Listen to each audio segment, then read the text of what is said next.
Okay क्या discuss किया था लास्ट टाइम हम लोगों ने? Sir, we did around 20 sums. I remember. चलो मैं एक बार दोबारा निकालता हूँ। have I sent you that problems? भेजा था आपको मैंने? No. नहीं सेंड किया था क्या? Okay.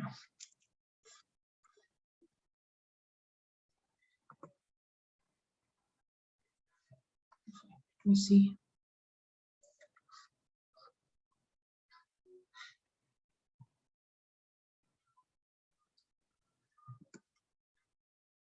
Okay so last lecture में we were doing some problems, right? हम लोगों ने प्रॉब्लम डिस्कस किया था based on magnetic effect of electric current, बरोबर ना? हम लोगों ने प्रॉब्लम डिस्कस किया था based on magnetic effect of electric current. Okay so आज आगे डील करते हैं। चलो आज डिस्कस करेंगे हम लोग अर्थ मैग्नेटिज्म के, राइट? हेडिंग दे दो बेटा, Earth magnetism. Earth magnetism, okay. Earth कैसा बिहेव करता है? Earth behaves like a magnet ना? अर्थ कैसा बिहेव करता है? Earth behaves like a magnet, right? Yeah. Can you tell me the reason why Earth is a magnet? Can you tell me the reason why Earth is a magnet? अर्थ के पास में magnet की property आया कहां से?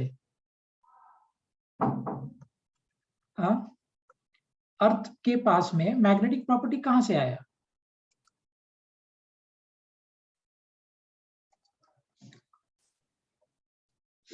सी Because it has nickel and iron. No, there are many reasons behind this बेटा, बहुत कुछ reasons इसके बारे में दिया गया है। अगर मैं बेसिकली बोलूँ ना तो अर्थ के मैग्नेटिक प्रॉपर्टी क्यों है, इसके लिए तीन बहुत फेमस थ्योरी है। The first theory was given by Gilbert, a name of the scientist is Gilbert, in 1600. So Gilbert नाम का एक साइंटिस्ट था। so पहला हम लोग डिस्कस कर रहे हैं रीजन बिहाइंड अर्थ मैग्नेटिज्म। रीजन बिहाइंड अर्थ मैग्नेटिज्म, राइट? कि भाई अर्थ के पास मैग्नेटिक प्रॉपर्टी आया क्यों, इसके लिए बहुत सारे थ्योरीज बने हुए हैं। so इसमें जो फर्स्ट थ्योरी है, this was given by Gilbert, Gilbert, और ये 1600 में ये पहली बार ये थ्योरी दिया था गिलबर्ट नाम का साइंटिस्ट ने। एंड ही सेड कि अर्थ के कोर के अंदर बहुत पावरफुल मैग्नेट है। गिलबर्ट ने जो कॉन्सेप्ट दिया, गिलबर्ट ने बोला कि भाई अर्थ के कोर में एक बहुत पावरफुल मैग्नेट रखा हुआ है। So we have a huge and a powerful magnet placed in the core of the earth. ऐसे बहुत बड़ा सा एक मैग्नेट अर्थ के कोर में प्लेस किया हुआ है, लाइक दिस, राइट? अब अर्थ के कोर में बड़ा सा मैग्नेट रखने की वजह से अर्थ के पास एक मैग्नेटिक प्रॉपर्टी आएगा। अच्छा, बाय द वे अर्थ का शेप कैसा है बेटा? अर्थ कौन से शेप का है? Spheroid. हाँ, यस, डिसऑर्डर्ड शेप है ना इसका? कि ऐसा कुछ शेप है अर्थ का कि प्योर स्फेरिकल शेप है? Is it something like this कि लाइक दिस? दोनों में से कौन सा शेप अर्थ का है? This one? Yes. नो, ऐसा शेप नहीं है अर्थ का। हम लोग अपने टेक्स्ट बुक में यही पढ़ते हैं कि अर्थ इज लाइक ऑरेंज, पोल्स के ऊपर चिपटा हुआ है, इक्वेटर पे थोड़ा चौड़ा है, ऐसे ही पढ़ते हैं ना हम लोग। पोल्स पे थोड़ा चिपटा है, इक्वेटर पे थोड़ा चौड़ा है, ऐसे ही पढ़ते हैं ना हम लोग। This is equator here, we study the same thing in textbooks कि अर्थ is like oval shape, orange के शेप का होता है, ऊपर से पोल्स पे दोनों साइड में चिपका रहता है, इक्वेटर के पास में थोड़ा सा चौड़ा रहता है। बट एक्चुअली ऐसा शेप का अर्थ होता नहीं। अब जरा इमेजिन करो एक बात पे, अर्थ के सरफेस पे कहीं माउंटेन होगा तो ऑब्वियस सी बात है वो थोड़ा ऊपर आएगा, कहीं पे सी होगा तो थोड़ा नीचे जाएगा। तो क्या अर्थ का जो शेप होगा ये कंप्लीट ऐसा होगा कि जिगजैग पैटर्न का होगा? एग्जैक्ट। ऑब्वियस सी बात है, क्योंकि अर्थ पे माउंटेन्स भी, तो हिमालय इतना बड़ा माउंटेन्स है, तो अर्थ के सरफेस से वो थोड़ा तो ऊपर रहेगा ना माउंटेन होने की वजह से। अब वो सी है तो थोड़ा सा डिप भी तो रहेगा, राइट? सो ऑब्वियस सी बात है कि अर्थ का जो शेप है वो प्योर ऐसे तो नहीं होगा ना, थोड़ा डिसऑर्डर्ड शेप का रहेगा, राइट? लेकिन हमारे टेक्स्ट बुक में हमें ऐसे ही पढ़ाया जाता है कि अर्थ is like this, but actually Earth ऐसा नहीं है, अर्थ का ये शेप है ना।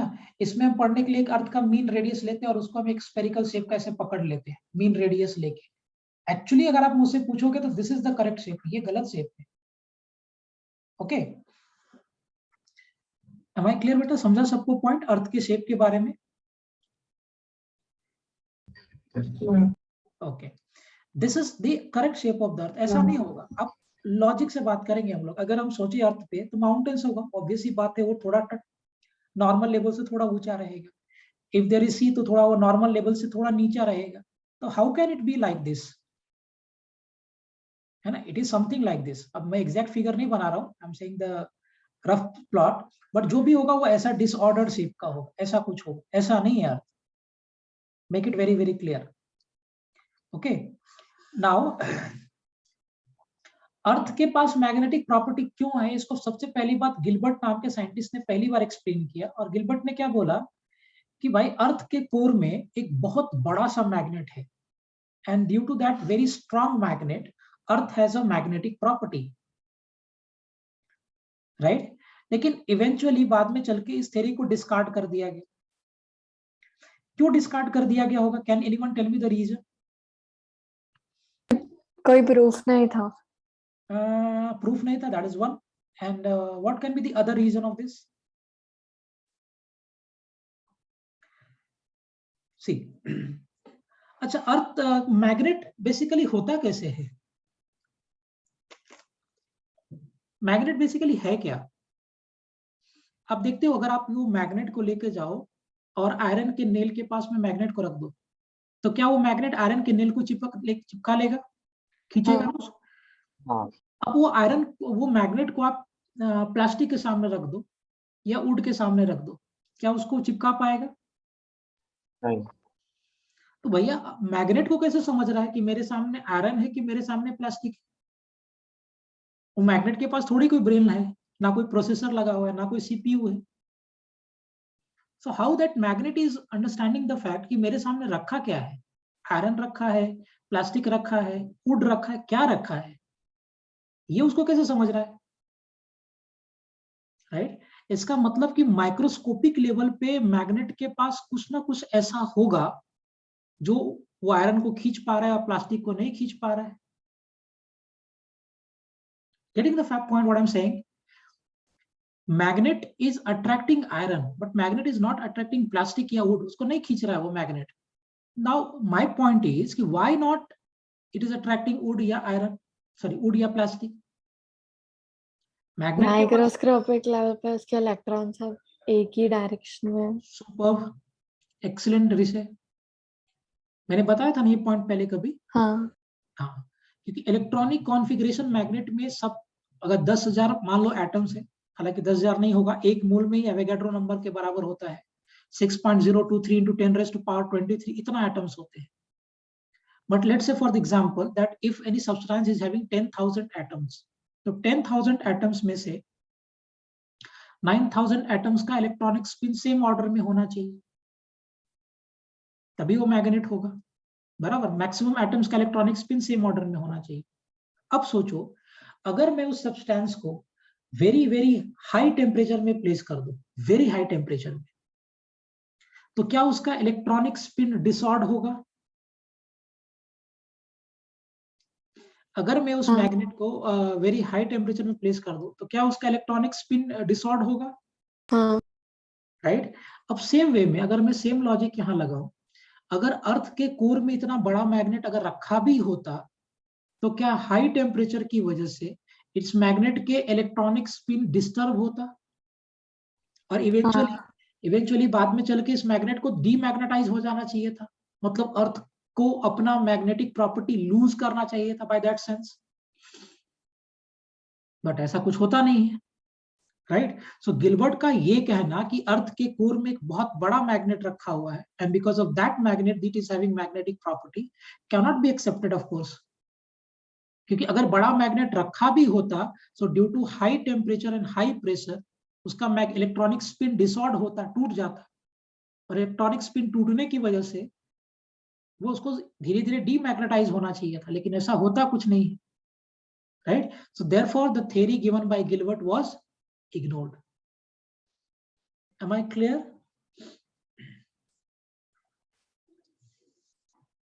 Am I clear? समझ में आया सबको बेटा? हाँ सर। ओके। अब देखो इसका दूसरा थ्योरी आया। दूसरा थ्योरी आपने ग्रोवर नाम के एक साइंटिस्ट ने दिया, second theory. Second theory. Now this second theory was given by the scientist named Grover. And Grover gave this theory in 1849. 1849 में ग्रोवर ने एक नया थ्योरी दिया, राइट, है ना। अभी ग्रोवर ने क्या बोला? ग्रोवर सेड कि अर्थ के सरफेस पे इलेक्ट्रिक करंट फ्लो कर रहा है near the outer surface of the अर्थ, है ना। ग्रोवर सेड क्या कि अगर ये अर्थ का सरफेस है, राइट, तो अर्थ के सरफेस पे बिकॉज ऑफ द टेम्परेचर एक इलेक्ट्रिक करंट फ्लो होता है, और इलेक्ट्रिक करंट फ्लो होने की वजह से earth is showing a magnetic property just like solenoid. So second theory was given by Grover in 1849 and Grover said कि अर्थ के कोर पे, अर्थ के सरफेस पे, सॉरी नॉट कोर पे, अर्थ के सरफेस पे एक इलेक्ट्रिक करंट फ्लो करता है, और वो इलेक्ट्रिक करंट फ्लो होने की वजह से अर्थ में एक मैग्नेटिक प्रॉपर्टी आ जाता है, राइट। बट इवेंचुअली बाद में चल के इसको भी डिस्कार्ड कर दिया गया कि ये भी पॉसिबल नहीं है, क्योंकि अलग अलग डायरेक्शन में अलग अलग करंट फ्लो करता तो अलग अलग मैग्नेटिक फील्ड होना चाहिए था, which is not the case. किसी एक पॉइंट पे सभी किसी भी डायरेक्शन में देखोगे तो मैग्नेटिक फील्ड सेम ही आ रहा था।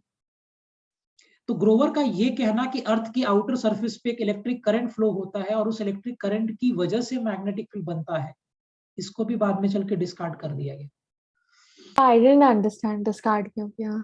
हाँ, आप समझो एक बात, करंट के फ्लो होने का क्या एक ही डायरेक्शन होगा बेटा?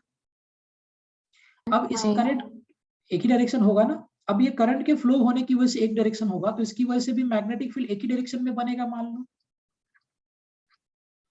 ऐसा ही मैग्नेटिक फील्ड बनेगा, यस और नो। सो मैग्नेटिक फील्ड का एक ही ओरिएंटेशन था, लेकिन ऑब्जर्व क्या किया गया और एक और बात देखा गया कि अगर मान लो समर में देखोगे तो मैग्नेटिक फील्ड कुछ और होना चाहिए था, क्योंकि टेम्परेचर ज्यादा होगा तो करंट ज्यादा फ्लो करेगा। विंटर में मैग्नेटिक फील्ड कम होना चाहिए था, करंट स्लो हो जाएगा, लेकिन ऐसा कुछ नहीं होता। जितना मैग्नेटिक फील्ड समर में होता है उतना ही मैग्नेटिक फील्ड विंटर में होता है, उतना ही मैग्नेटिक फील्ड रेनी सीजन में होता है। अगर अर्थ के सरफेस पे करंट फ्लो होता because of the mobility of air, तो वो that must depend on the climate. Air में समर में कुछ और, विंटर में कुछ और, रेनी सीजन में कुछ और, बट ये करंट एक्चुअली क्लाइमेट पे थोड़ी डिपेंड कर रहा था, ये मैग्नेटिक फील्ड थोड़ी क्लाइमेट पे डिपेंड कर रहा था। Is it clear? इसे सो ऑब्वियस ही बात है, ये थ्योरी को भी बाद में चल के क्या किया गया, डिस्कार्ड। इसे समझा दोनों concept, why we have discarded these? Okay. So Gilbert का कहना कि अर्थ के कोर में एक बहुत बड़ा मैग्नेट रखा है and because of that magnet it is having magnetic property can not be accepted. Grover का ये कहना कि अर्थ की आउटर सरफेस पे करंट फ्लो कर रहा है और उस करंट की वजह से मैग्नेटिक फील्ड आ रहा है, ये भी एक्सेप्ट नहीं किया गया। अगर ऐसा होता तो अलग अलग टेम्परेचर पे अलग अलग मैग्नेटिक फील्ड होना चाहिए था, which was not the case. So ये दोनों थ्योरी को डिस्कार्ड कर दिया गया, ये वाले थ्योरी को और ये वाले थ्योरी को, दोनों थ्योरी को डिस्कार्ड कर दिया गया। तब एक थर्ड थ्योरी आया, एक तीसरा थ्योरी आया, right, third theory.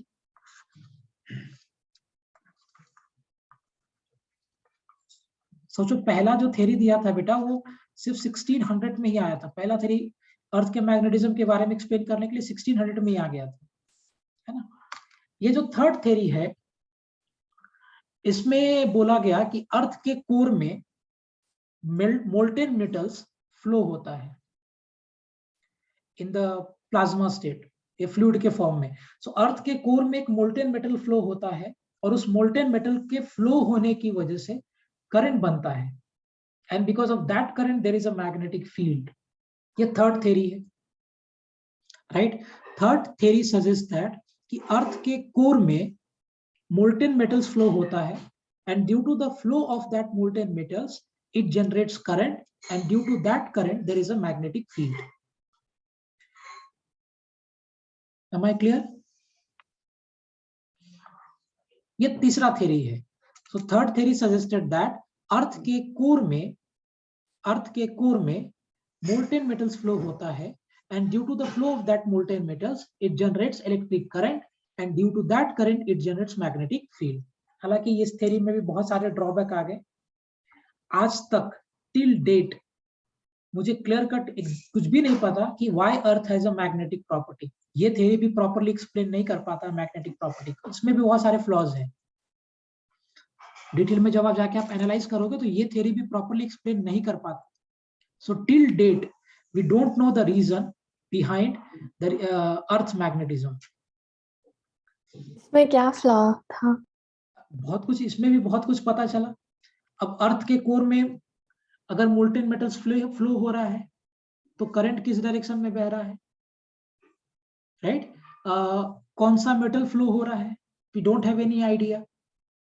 How it is flowing, at what rate it is flowing, क्या कभी रेट चेंज होगा तो मैग्नेटिक फील्ड चेंज होगा. So we don't have the explanation for this, right. So इसके बारे में भी हमें कुछ भी डिटेल में पता नहीं है कि एक्चुअली होता क्या है, कौन गया अर्थ के कोर में कि पता रहेगा, right. So till now, till date, we don't have any idea regarding the Earth's magnetism. लेकिन हम लोग ये थर्ड थ्योरी को ही लेके पढ़ते हैं कि अर्थ के कोर में एक मोल्टेन मेटल्स फ्लो हो रहा है, and due to the flow of that. लेकिन इसमें इसका कोई कॉन्ट्रडिक्शन नहीं है, लेकिन प्रूफ भी नहीं है. हाँ, प्रूफ भी नहीं है ना. So till date, we don't have any sufficient proof in favor of this law. इस थ्योरी के पीछे कोई sufficient proof नहीं है, तो हम एक्सेप्ट तो करते हैं, बट ये एक्सप्लेनेशन सफिशिएंट नहीं है to define earth magnetism. Am I clear? Of course, आप जब टेक्स्ट बुक में पढ़ोगे तो आपको यही थ्योरी दिया रहेगा, रीजन बिहाइंड अर्थ मैग्नेटिज्म. ये आपको भी यही पता होगा कि मोल्टेन मेटल्स फ्लो होता है और उसकी वजह से करंट बनता है और उसकी वजह से मैग्नेटिक फील्ड बनता है. बट किस रेट पे फ्लो होता है, अगर कहीं रेट चेंज हो रहा है तो मैग्नेटिक फील्ड में कैसे चेंज आएगा, क्या वेरिएशन है उसका, कोई इंफॉर्मेशन हमारे पास है ही नहीं, राइट. सो ये भी क्लियर कट प्रॉपर्ली एक्सप्लेन नहीं कर पाता है Earth magnetism. Am I clear बेटा? समझा ये पॉइंट? ओके, ऐसा have you got this all the three theories? तीनों थ्योरी समझ में आया? Theory given by Gilbert, theory given by Grover and the last one.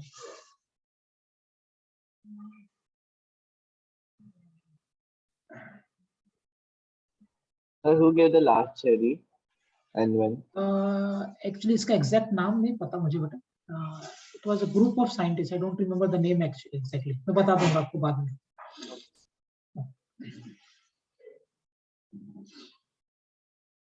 Is it fine everyone? Ankita, समझा आपको ये पॉइंट? नाइशा? और फिर वो जो 17 डिग्री का जो टिल्ट होता है वो क्यों आता है? आ रहा हूं. I am coming to the tilt, I am coming there. Clear? यहां तक समझ गया सबको प्रॉपर्ली?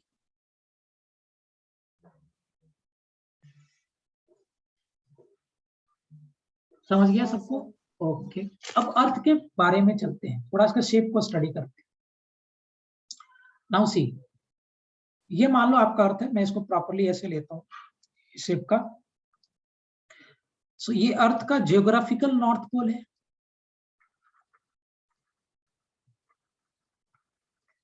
जियोग्राफिकल नॉर्थ पोल है, राइट. ये जो आपका पॉइंट है ये अर्थ का जियोग्राफिकल साउथ पोल है, जियोग्राफिकल साउथ पोल है. So this is my geographical north pole and this is the geographical south pole. अगर आप यहां से एक एक्सिस को पास कर दोगे, so this Earth will spin about this axis. Earth अपने एक्सिस के अबाउट घूमता रहता है,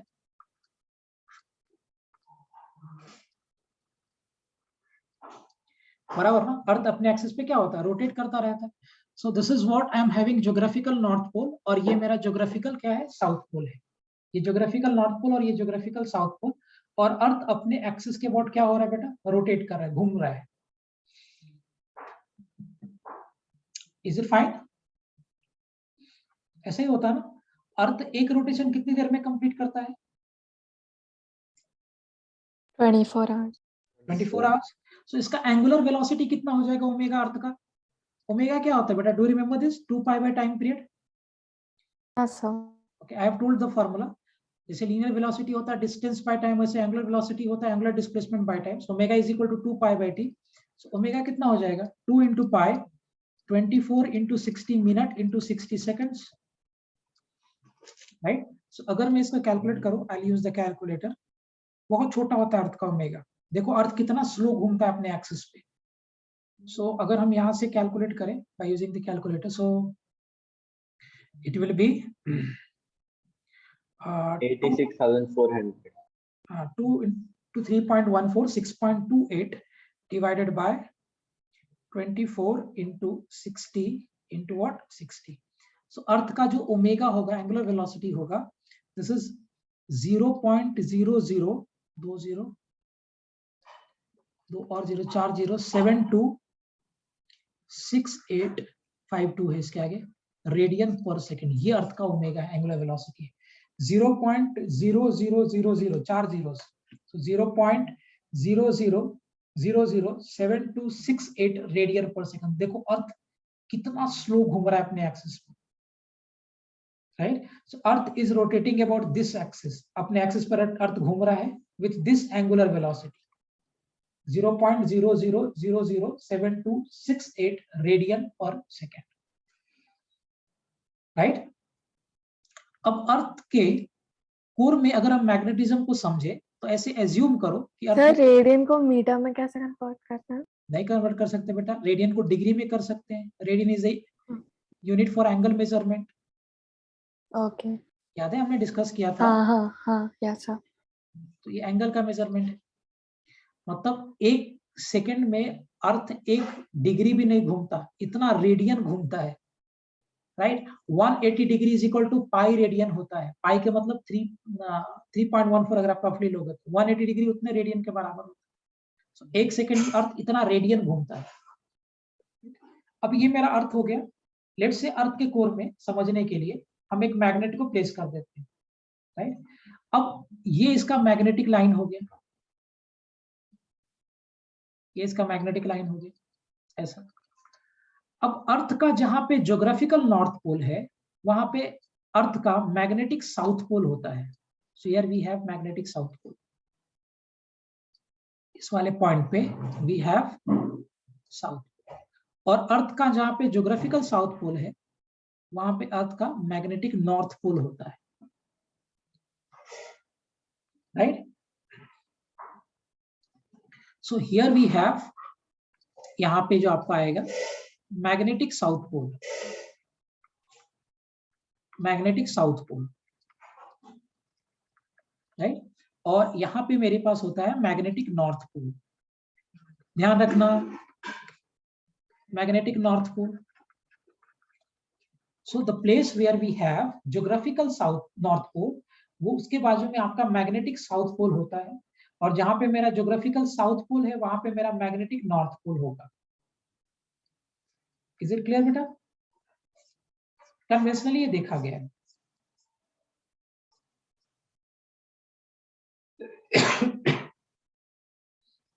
Am I clear? दिस है, समझा ये पॉइंट? Yes sir. ओके। अब क्या है, ये अर्थ का आपका एक्सिस वाला था जिसके अबाउट अर्थ घूम रहा है, ये नॉर्थ है। जहां पे अर्थ का ज्योग्राफिकल नॉर्थ पोल है, there I am having magnetic south pole, and where I am having geographical south pole, वहां पे मेरे पास है मैग्नेटिक नॉर्थ पोल। अब इन दोनों एक्सिस के बीच का जो एंगल होता है, दिस इज 11.5 डिग्रीज। आज का डाटा दे रहा हूं मैं। Till now, till this time the angle is, latest book में जो डाटा है वो इतना ही है। आज अभी तक, अभी के मोमेंट पे इसका जो ये एंगल है, ये वाले लाइन और ये वाले लाइन के बीच में, ये 11.5 डिग्रीज है। लेटेस्ट डाटा यही है 11.5 डिग्री। अभी जो आपको टेक्स्ट बुक में मिलेगा उतना ही एंगल मिलेगा 11.5 degree. Okay,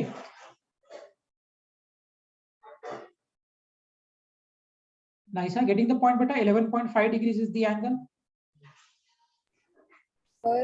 But in our physics textbook, it was written 17 degrees. It is written what? 17 degrees. नहीं, it's still now जो आप प्रिसाइज बुक में देखोगे अभी के लिए this angle is now 11.5 degrees. अभी का डाटा अगर देखोगे तो it is 11.5 degree and actually it keeps on changing, number 1। Number 2, अलग अलग टेक्स्ट बुक में आपको अलग अलग वेरिएशंस मिलेगा, दैट इज आल्सो एक्सेप्टेबल। अलग अलग टेक्स्ट बुक में अलग अलग वेरिएशन मिलेगा बिकॉज एग्जैक्ट एंगल बता पाना इज इम्पॉसिबल। क्यों चेंज होता है sir? This is the property of the अर्थ। वही बोल रहा हूँ ना, इसमें अभी बहुत कुछ हमें पता ही नहीं है।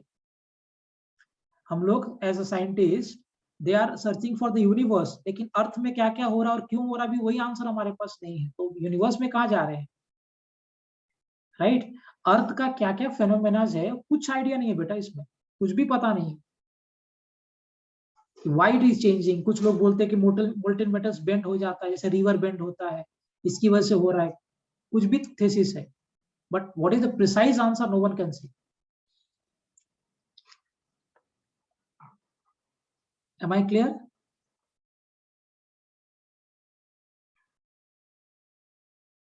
Yeah. Okay, लिखिए यहाँ तक।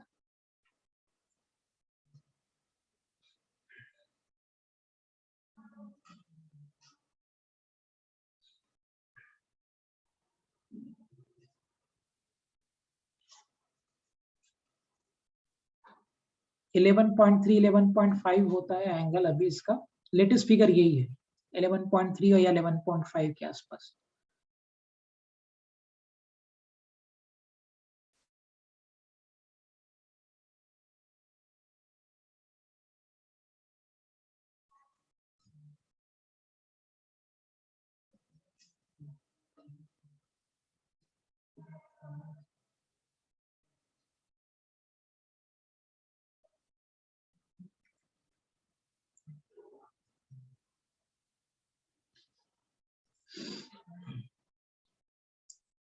समझ में आ गया सबको पॉइंट?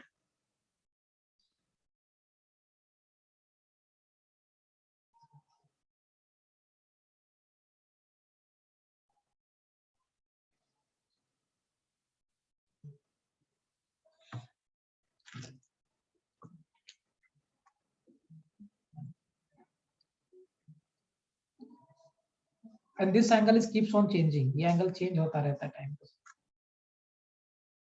शुभम लिख लिया यहाँ तक पॉइंट? Yes. ओके, बाकी लोग अंकिता, नाइशा, त्रिशा, दिया, is it clear? Okay. Now, ये अर्थ का ज्योग्राफिकल एक्सिस है, ये एक्सिस। अब कुछ एंगल के बारे में बात करेंगे। ओके, मुझे एक बात बताओ बेटा, मैग्नेटिक फील्ड लाइंस कहाँ से ओरिजिनेट करता है, नॉर्थ पोल से कि साउथ पोल से? मैग्नेटिक फील्ड लाइंस कहाँ पे बनता है, नॉर्थ पोल से कि साउथ पोल? है South pole to North pole magnet के अंदर से। मैग्नेटिक फील्ड लाइंस ऐसे जनरेट होता है, नॉर्थ पोल से ऐसे ओरिजिनेट करेगा, ऐसे फ्लो होता है ना magnetic field lines, if I plot, हाँ। राइट? सो इमेजिन करना, I just remove the background to explain. See, आप समझना, if I am having this as my magnet, मैं ऐसे इसको मैग्नेट को लेता हूँ, ये मेरा मैग्नेट हो गया, इमेजिन करो ये मैग्नेट हो गया, ये ज्योग्राफिकल नॉर्थ, ये geographical south, magnetic north, magnetic south, ऐसे देखना। तो ये लाइंस यहां से निकला, नॉर्थ पोल से ऐसे होता है मैग्नेटिक फील्ड लाइंस, ऐसे जाएगा, ऐसे आएगा, और यहाँ पे आके फिर वो मैग्नेट के अंदर चला जाएगा साउथ पोल से, फिर अंदर से घूमेगा, इट विल कम हियर, क्योंकि मैग्नेटिक फील्ड लाइन से क्लोज लूप बनाता है। सो लाइंस ओरिजिनेट फ्रॉम हियर, ऐसा मेरा अर्थ है टू एक्सप्लेन। अब लाइंस यहाँ से निकला, it goes like this, goes like this, goes like this, comes here again, then again it comes here, फिर ऐसे जाएगा, फिर लाइंस यहाँ से निकलेगा, again it will come like this, और ऐसा ही मूव करेगा ना magnetic field lines, correct? Okay, now see, ये जो मैग्नेटिक फील्ड लाइंस है बेटा, समझना ये बात। So if I plot the diagram over here, अगर मैं ऐसे ले लेता हूँ, so magnetic field lines generates like ऐसे बना, यहाँ से यहाँ इसके अंदर मेरा मैग्नेट है, for instance let's say this is the magnet I have, यहाँ पे मेरा नॉर्थ पोल हो जाएगा, यहाँ पे साउथ पोल, तो लाइंस ऐसे बना, ऐसे बना और अंदर से ऐसे मूव करेगा, it makes a close loop, एक ही बना, तो ऐसे लाइंस बना। अब देखो ये जो मैग्नेटिक फील्ड लाइंस ऐसे निकला, समझना ये अगर अर्थ है तो मैग्नेटिक फील्ड लाइंस यहां से ऐसे निकल रहा है। अब ये मैग्नेटिक फील्ड लाइंस हॉरिजॉन्टल के साथ जो एंगल बनाएगा, that angle will be called angle of deep, angle of deep. Angle of deep क्या है? Angle made by magnetic field lines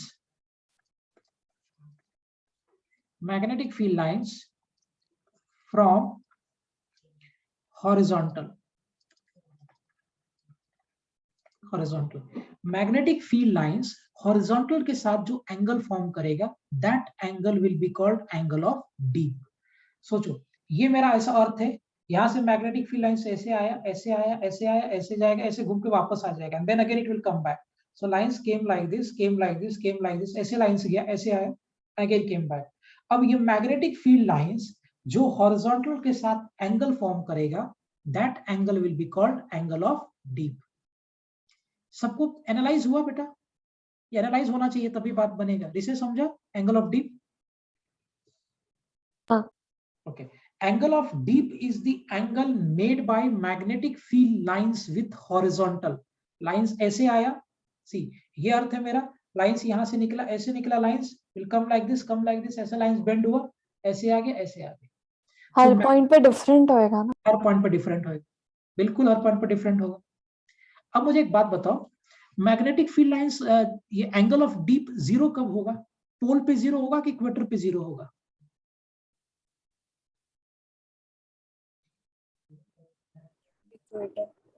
equator पे। सुपर बेटा, क्योंकि यहां से जब लाइंस निकला है तो इक्वेटर पे आने के बाद ना लाइंस फ्लैट हो रहा है, तो लाइंस तो मेरा फ्लैट हो रहा है इक्वेटर पे, मतलब लाइंस जहां पे फ्लैट होगा वहीं पे तो एंगल जीरो बनाएगा ना हॉरिजॉन्टल के साथ में। यस और नो ऋषि? सर नहीं समझा मुझे। एनालाइज करो, ये यहां से लाइंस बना, थोड़ा सा टफ है बेटा, सिर्फ 3D में सोचना है आपको, वो आपको एनालाइज करना पड़ेगा। ये ऐसा मेरा अर्थ था, यहाँ से लाइंस निकला, यहाँ से ऐसे लाइंस आया, ऐसे हो गया lines, came here, came here, came, equator पे जब ये लाइंस पहुंचा तो क्या लाइंस फ्लैट हो गया? हाँ। लाइंस अगर फ्लैट हो गया मतलब ये हॉरिजॉन्टल के साथ कितना एंगल फॉर्म करेगा अगर फ्लैट हो गया है तो? Zero. That is what I am saying. Okay sir. तो क्या angle of dip will be 0 degree at equator? Angle of deep will be 0 degree at equator, yes or no?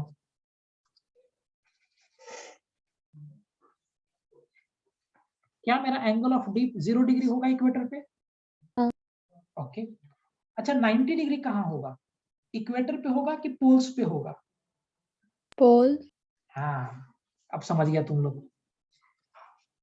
Angle of deep, जो concentrate नहीं करके सुनेगा उसको नहीं समझेगा, तुम्हें क्या, ये 12th के बच्चों को नहीं झेपता है।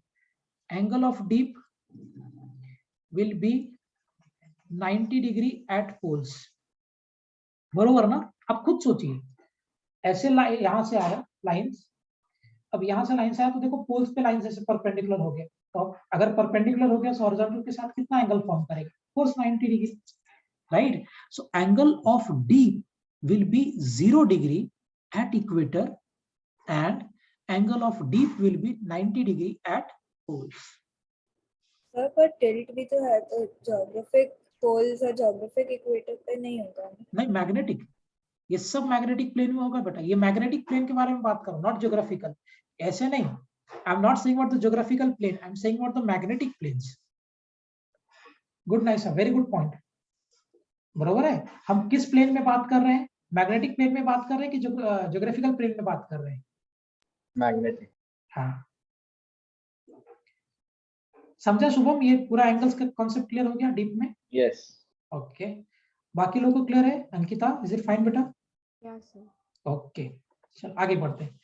पहला कॉन्सेप्ट हमने सीखा angle of deep. Angle of deep क्या है? Angle of deep is that angle which is made by magnetic field of earth from horizontal. Horizontal के साथ अर्थ का मैग्नेटिक फील्ड जो एंगल फॉर्म करेगा, that angle will be called angle of deep. Now angle of deep is 0 degree at equator and angle of deep will be 90 degree at poles. Do I make sense, everyone? Sir, how do we know that magnetic field lines are closed loops? This is the property. No one has seen magnetic field lines. एक story है. जैसे electric field lines का property था कि it originates from positive charge and it terminates with the negative charge, तो वैसा ही यहाँ पे भी कॉन्सेप्ट है. और एक और चीज देखा गया कि मैग्नेटिक डाइपोल को अगर आप क्लोज लूप में रख दोगे तो कोई मैग्नेटिक फ्लक्स बनता ही नहीं है. बार मैग्नेट को अगर रख दोगे तो फ्लक्स नहीं बनता है.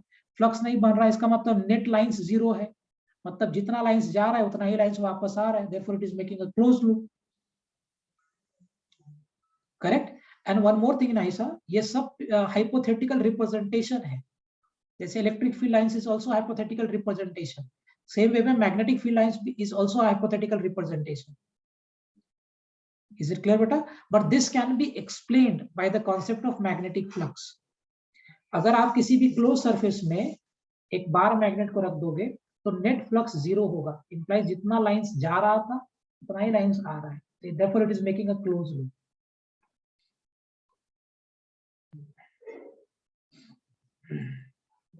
Is it fine? बाहर मैग्नेट के बाहर मैग्नेटिक लाइंस ऐसे जाता है, नॉर्थ से निकल के साउथ को जाएगा और अंदर में साउथ से नॉर्थ आएगा. It will move like this, making a closed loop. Is it clear, everyone?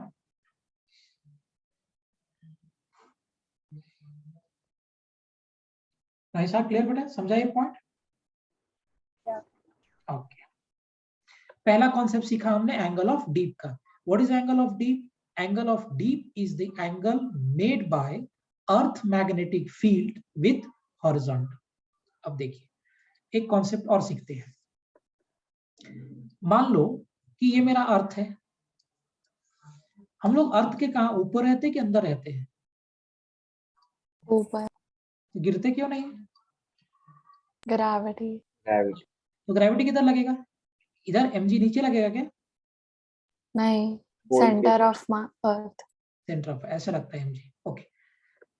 मान लो आप यहाँ पे खड़े हो, ये आपका अर्थ का ज्योग्राफिकल नॉर्थ पोल था, geographical south pole, magnetic north pole, magnetic south pole, magnetic north. See, जहां पे आप खड़े हो, वेयर यू आर स्टैंडिंग, और अर्थ के ज्योग्राफिकल नॉर्थ पोल को और अर्थ के ज्योग्राफिकल साउथ पोल को लेके एक प्लेन बना दो. जैसे मैं यहाँ पे खड़ा हूँ, let me take like this, I will try to explain. ऐसे सोचिए, ये मान लो अर्थ है, ये अर्थ का ज्योग्राफिकल नॉर्थ पोल, ये ज्योग्राफिकल साउथ पोल. मान लो आप यहाँ पे खड़े हो, यहाँ पे जहां आप खड़े हो वो पॉइंट ले लो, अर्थ के ज्योग्राफिकल नॉर्थ को ले लो और अर्थ के ज्योग्राफिकल साउथ पोल को ले लो. तीनों को मिला के एक प्लेन बना दो. Right. Point where you are standing and earth geographical north and earth geographical south, तीनों को इंक्लूड करके एक प्लेन बना दो. That plane will be called geographical meridian. Okay, what is geographical meridian? Geographical meridian is a plane which includes the point where you are standing plus geographical north pole and geographical south pole. तो जहां पे आप खड़े हो वो वाला point, जो geographical north pole है वो वाला पॉइंट, और geographical south pole है वो वाला point. Take all 3 points, make a plane. That plane will be called geographical meridian. Am I clear? So, कौन सा प्लेन होगा ये? Geographical meridian. Now what is geographical meridian? I'll repeat again. The point where you are standing, the point where you are standing, Earth's geographical north pole, Earth's geographical south pole. जहां पे आप खड़े हो, अर्थ का geographical north, earth का geographical south, तीनों point को include कर लो, make a plane. That plane is called angle of, sorry, that plane is called geographical meridian. It is a plane including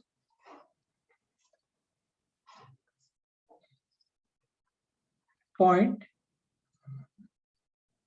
where you are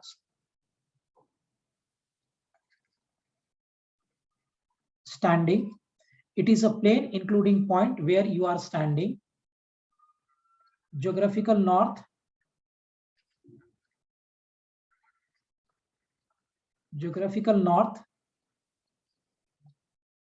and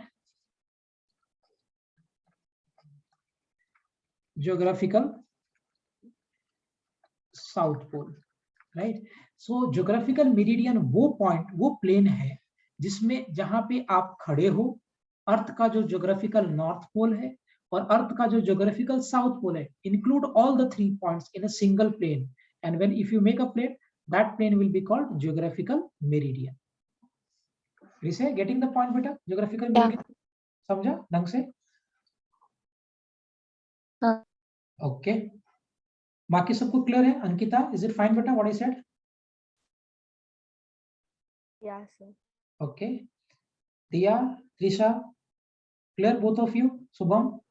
Yes, Sir, sir. what Yes, is sir. Yes, sir. Okay. I'll repeat again.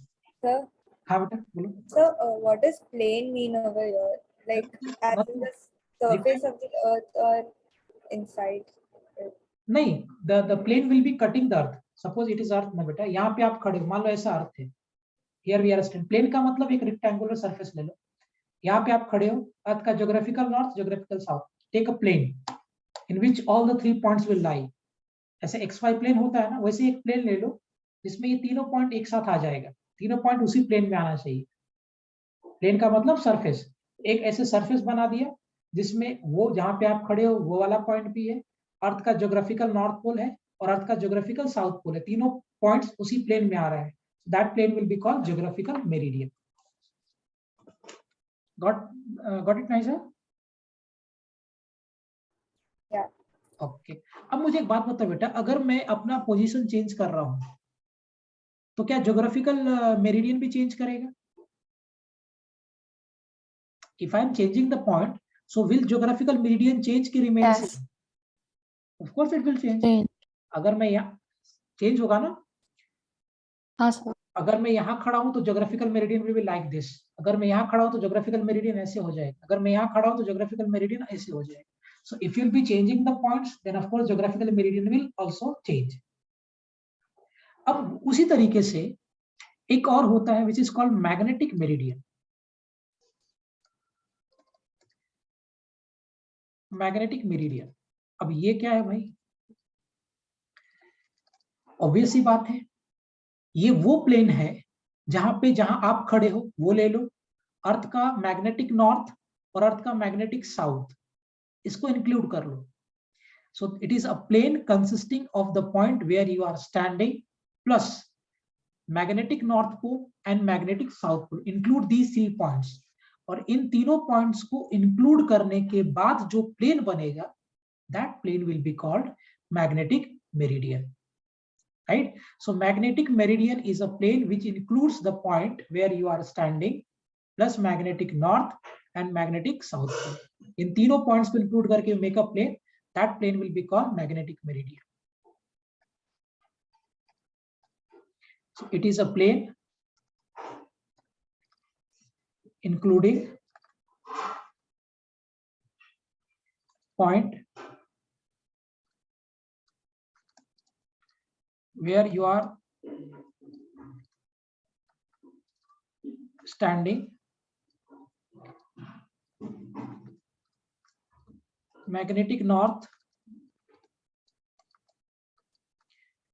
and magnetic north and magnetic north and magnetic south pole.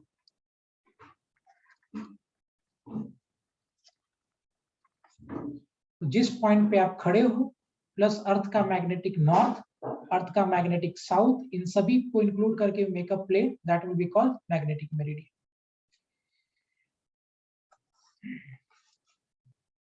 Is it clear?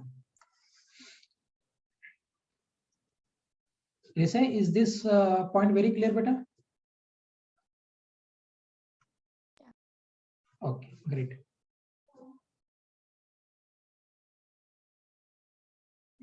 लिख लीजिए properly. 3 concept सीखा हमने। Number 1 is angle of deep. Angle of deep is the angle made by earth magnetic field from the horizontal, वो एक concept सीखा। Geographical meridian एक concept सीखा। ये वो पॉइंट प्लेन होता है जिसमें आप जहां खड़े हो, ज्योग्राफिकल नॉर्थ और ज्योग्राफिकल साउथ तीनों को इंक्लूड करके एक प्लेन बना दो, ज्योग्राफिकल मेरिडियन। जहां पे आप खड़े हो, मैग्नेटिक नॉर्थ मैग्नेटिक साउथ को इंक्लूड करके एक प्लेन बना दो, that is magnetic meridian.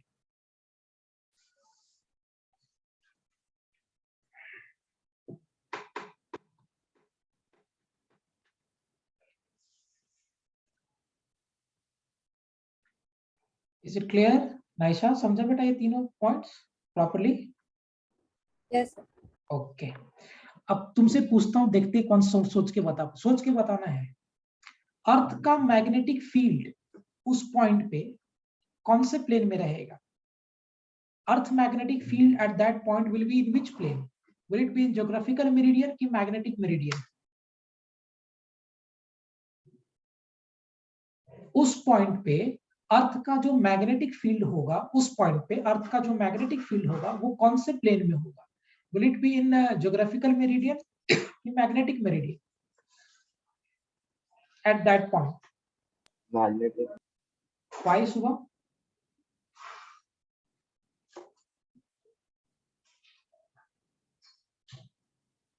Why it will be in the magnetic? I am leaving to you. तुम्हें मुझे आंसर देना सोच के, देखते कौन दिमाग लगाता है। Think on it.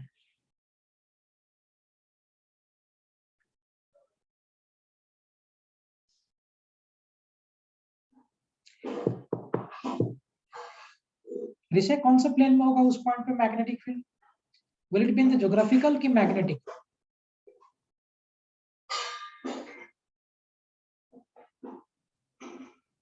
मैग्नेटिक।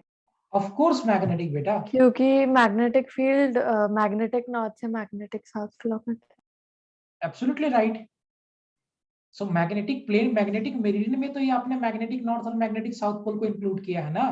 तो जिस प्लेन में आप मैग्नेटिक नॉर्थ और मैग्नेटिक साउथ को इंक्लूड करोगे, मैग्नेटिक फील्ड ऑब्वियसली उसी प्लेन में होगा, राइट? तो किसी भी पॉइंट पे magnetic field will lie in the magnetic meridian. वो ज्योग्राफिकल में क्यों रहेगा? क्योंकि मैग्नेटिक मेरिडियन में ही आपने मैग्नेटिक नॉर्थ और मैग्नेटिक साउथ पोल को इंक्लूड किया है। Okay, so what we can say, magnetic field will lie in magnetic meridian.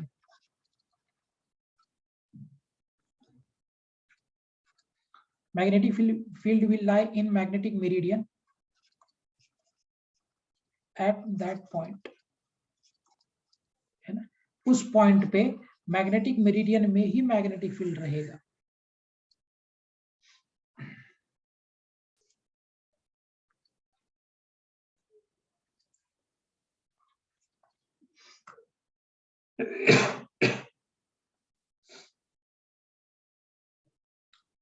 Nice, is it fine? समझ में आया बेटा? मैग्नेटिक मेरिडियन में ही मैग्नेटिक फील्ड रहेगा। ओके, अब सोचो, अगर मैं ऐसे थ्रेड में बांध के एक बार मैग्नेट को, यानी मैग्नेटिक कंपास को ऐसे पकड़ो, अगर मैं ऐसे मैग्नेटिक कंपास को सस्पेंड करता हूं, तो मैग्नेटिक कंपास उस पॉइंट पे कौन से प्लेन में जाएगा? अगर मैं किसी रिपीट कर सकते? I'll repeat it. अगर मैं किसी भी पॉइंट पे बेटा, if I take a magnetic compass, तो मैग्नेटिक कंपास का निडल उस पॉइंट पे कौन से प्लेन में रहेगा? Will it be in magnetic meridian की ज्योग्राफिकल मेरिडियन? अगर मैं किसी भी पॉइंट पे if I place a magnetic compass, so that magnetic compass will be in which meridian? Magnetic meridian की geographical meridian? Geographic. Why geographical? Magnetic compass पे force कौन लगाता है? Magnetic field. और मैग्नेटिक फील्ड कौन से प्लेन में था? तो मैग्नेटिक मेरिडियन में था, तो कंपास भी कौन से प्लेन में चला जाएगा? मैग्नेटिक मेरिडियन में ही जाएगा। Yes or no? Yeah. Obvious सी बात है. So हाँ. लिखिए magnetic compass at the point will be in its geographical meridian.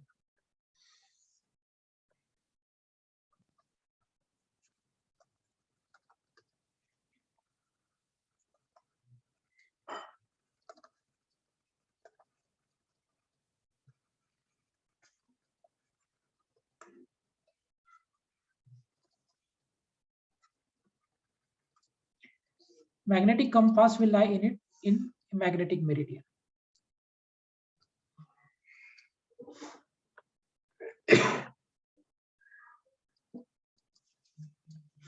Magnetic compass कहाँ रहेगा? Magnetic meridian. Am I fine? Clear?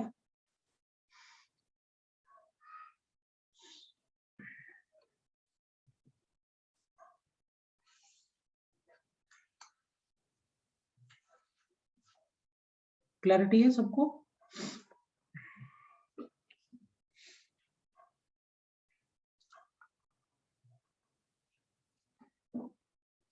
समझ रहे हैं सबको पॉइंट ये बेटा? अब देखो किसी भी पॉइंट पे लेट्स से कि ये मेरा मैग्नेटिक मेरिडियन है. किसी भी पॉइंट पे मान लीजिए कि ये मेरा मैग्नेटिक मेरिडियन है. Let's have this as magnetic meridian at any point. Okay.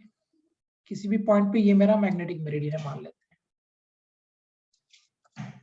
हैं. और ये उस पॉइंट का ज्योग्राफिकल मेरिडियन है. ठीक है. तो समझने के लिए हम ऐसे करते हैं कि आई एम हैविंग लेट्स से कि ये मेरा मैग्नेटिक मेरिडियन है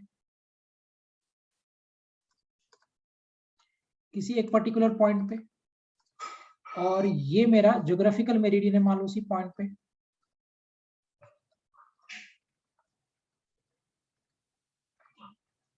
ओके. सो किसी भी पॉइंट पे मान लिया ये this is my magnetic meridian and this is my geographical. Sir कभी भी मैग्नेटिक मेरिडियन और ज्योग्राफिकल मेरिडियन एक हो सकता है? अब सोचो दोनों अलग अलग मैग्नेटिक नॉर्थ और मैग्नेटिक साउथ पोल कभी एक है? दोनों अलग अलग है. प्लेन भी अलग बनेगा है ना. Okay. This is my magnetic meridian. Obvious सी बात है बार मैग्नेट या डाई कंपास मेरा इसी प्लेन में रहेगा और ये मेरा ज्योग्राफिकल मेरिडियन है. मैग्नेटिक मेरिडियन और ज्योग्राफिकल मेरिडियन के बीच में दिख रहा है बेटा एक पर्टिकुलर एंगल बन रहा होगा अल्फा. बन रहा है. ये मेरा मैग्नेटिक मेरिडियन है ये ज्योग्राफिकल मेरिडियन है. तो मैग्नेटिक मेरिडियन और ज्योग्राफिकल मेरिडियन के बीच में एक एंगल फॉर्म होता हुआ दिख रहा है कि alpha. Can you see the angle alpha? The angle between magnetic meridian and geographical meridian?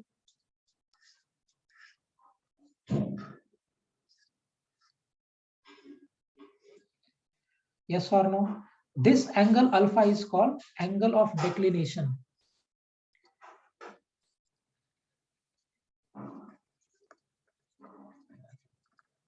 Declination. And what is angle of declination? This is the angle DECLINATI1. Sir जहाँ वो इंटरसेक्ट करेंगे वहाँ उसका एंड नहीं होएगा ना, मतलब जो प्लेन है. मुझे उससे कोई फर्क भी नहीं पड़ता बेटा. मैं भी उस प्लेन बताना चाहूँ. मान लो इंटरसेक्ट कर रहा है एंड नहीं करेगा ऐसे हो गया मान लो प्लेन. तो क्या फर्क पड़ता है? बस ये ऐसा अगर प्लेन आपका इंटरसेक्ट हो रहा है ऐसे आ रहा है मान लो लेट्स से कि ऐसा मेरा प्लेन बन रहा है. हाँ तो सर दो एंगल बनेंगे ना फिर अगर ऐसे होगा तो. नहीं ये एंगल नहीं लेना बेटा. जिस डायरेक्शन में प्लेन जा रहा है प्लेन मेरा एक ऐसा प्लेन है और एक ऐसा प्लेन है. अब इन दोनों प्लेन के बीच में ये जो टॉप वाला एंगल है ये angle this is your angle of declination right. अगर मैं ऐसे प्लेन बना रहा हूँ इमेजिन करो ये मेरा मान लो ज्योग्राफिकल मेरिडियन ये मैग्नेटिक मेरिडियन है क्योंकि प्लेन वहीं से बन रहा है जहां पे आप खड़े हो. तो ये आपको point where you are standing वहीं पे दोनों प्लेन इंटरसेक्ट करेगा. तो जहां पे आप खड़े हो प्लेन इंटरसेक्ट होता हुआ पॉइंट है. अब यहाँ से जो ज्योग्राफिकल मेरिडियन है और जो मैग्नेटिक मेरिडियन है दोनों के बीच का सर अगर ज्योग्राफिकल मेरिडियन दूसरे साइड पे भी एक्सटेंड होएगा ना. चलो कर लेते हैं. अगर तो दोनों अगर एक्सटेंड हो रहा है बेटा तो वर्टिकली ऑपोजिट एंगल तो सेम ही होगा ना. वर्टिकली ऑपोजिट नहीं, जो उसके एडजेसेंट एंगल बनेगा वो. इस साइड एंगल या से नहीं वो क्यों नहीं? हम समझो जहां से आप where the place where you are standing. ये समझा तुम्हारा point. You are saying something like this. एक अगर ऐसा प्लेन है और एक अगर ऐसा प्लेन है, तो यह सेइंग कि ये ऐसे इंटरसेक्ट कर रहा है, तो इसका जो इधर वाला पार्ट और इधर वाला पार्ट जो एंगल बना रही है, सेइंग दिस एंगल ना। या आई गॉट इट? नहीं, आप ऐसे समझो, जिस पॉइंट पे आप खड़े हो, द पॉइंट पे, क्योंकि तुम्हें एंगल पता करने के लिए एक रेफरेंस पॉइंट लेना पड़ेगा जो कि आपका ओरिजिन है, ऐसे पकड़ते हैं। तो मैं जहां पे खड़ा हूं, लेट से वो मेरा ओरिजिन है। अब वहां से मैंने एक ज्योग्राफिकल नॉर्थ और ज्योग्राफिकल साउथ की तरफ एक प्लेन बनाया, मैग्नेटिक नॉर्थ और मैग्नेटिक साउथ की तरफ एक प्लेन बनाया, जहां पे मैं खड़ा हूं वहां से। अब ज्योग्राफिकल नॉर्थ और ज्योग्राफिकल साउथ वाला जो प्लेन था, और मैग्नेटिक नॉर्थ और मैग्नेटिक साउथ वाला प्लेन जो था, जहां पे आप खड़े हो, वो ओरिजिन है। उस दोनों के बीच में जो प्लेन बन रहा है, उन प्लेन के बीच का जो एंगल है, that is called angle of declination. Is it clear? है इतना बस समझ लो कि जहां पे आप खड़े हो, treat that point as origin. उस पॉइंट को आप ओरिजिन पकड़ो और उसके रिस्पेक्ट में एंगल्स निकालो। Is it clear? नहीं सब मुझे नहीं समझा। हाँ, जैसे हम एंगल्स पता करते हैं, लेट्स से ये मेरा ओरिजिन है। एंगल पता करने के लिए आप यहीं से दो लाइन बनाओगे ना रेफरेंस के लिए, तभी तो आप एंगल निकाल पाओगे, राइट? तो एंगल पता करने के लिए have to fix a point ना, तभी तो हम दो लाइंस के बीच का एंगल फाइंड आउट कर पाएंगे। सेम वे में मैं यहाँ पे खड़ा हूँ यहाँ से मेरा एक प्लेन ऐसे बना, दूसरा प्लेन मेरा ऐसे बना, इसी पॉइंट से, ध्यान रखना रेफरेंस पॉइंट मेरा यही है, इसको पीछे ले जाके ये एंगल मत कर देना। करेक्ट? सो मैं यहाँ पे खड़ा हाँ हूँ, सर वही पीछे जाके क्यों नहीं हम क्योंकि वो जो मैग्नेटिक मेरिडियन है वो तो पीछे भी एक्सटेंड होएगा ना। You are saying like this ना, ऐसे बोल रहे हो? हाँ sir. Okay okay okay, got तो it. You are saying something like this, ये एंगल और ये एंगल तो सेम होगा, वर्टिकली हाँ ऑपोजिट। हाँ हाँ that is okay. You are saying about this angle, right? या I got it. You are saying this angle and this angle ना? ऑफ कोर्स नहीं, क्योंकि आप किधर से देख रहे हो, आप समझना, किधर से देख रहे हो। एंगल ऑफ डिक्लिनेशन का मतलब क्या है? ये मेरा मान लो मैग्नेट ज्योग्राफिकल मेरिडियन है, ये मेरा मान लो मैग्नेटिक मेरिडियन है। सो जिस पॉइंट पे आप खड़े हो, मैग्नेटिक नॉर्थ पोल और मैग्नेटिक साउथ पोल इंक्लूड करके ये वाला प्लेन बना। जिस पॉइंट पे आप खड़े हो, वहां से ज्योग्राफिकल नॉर्थ पोल और ज्योग्राफिकल साउथ पोल के बीच में ये एक प्लेन बना। ठीक है? अब समझिए ये बात को, जहां पे हम खड़े हैं, treat that point as origin. और वहां से प्लेन कैसे बन रहा है? कैसे प्लेन बन रहा है? अगर मैं इस वाले पॉइंट पे खड़ा हूं फॉर रेफरेंस, इस वाले पॉइंट पे मेरा ओरिजिन ट्रीट हो गया। Late me make origin over here. Sir तो आप कह रहे हैं कि नॉर्थ और साउथ के बीच में मतलब एंगल कोई भी दोनों नहीं? ऐसा कोई कॉन्सेप्ट नहीं है। Angle of declination basically point क्या है बेटा, कि जहां पे आप खड़े हो वो पॉइंट आपको रेफरेंस लेना है। जहां पे मैं खड़ा हूं वो पॉइंट मेरा रेफरेंस लेना है। Make a plane over there.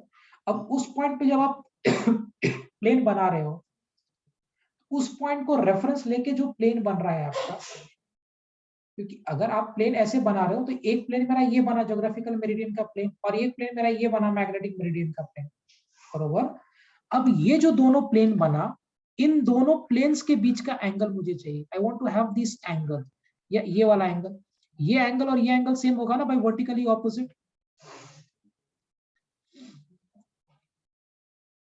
Rishi, getting the point बेटा व्हाट आई एम सेइंग?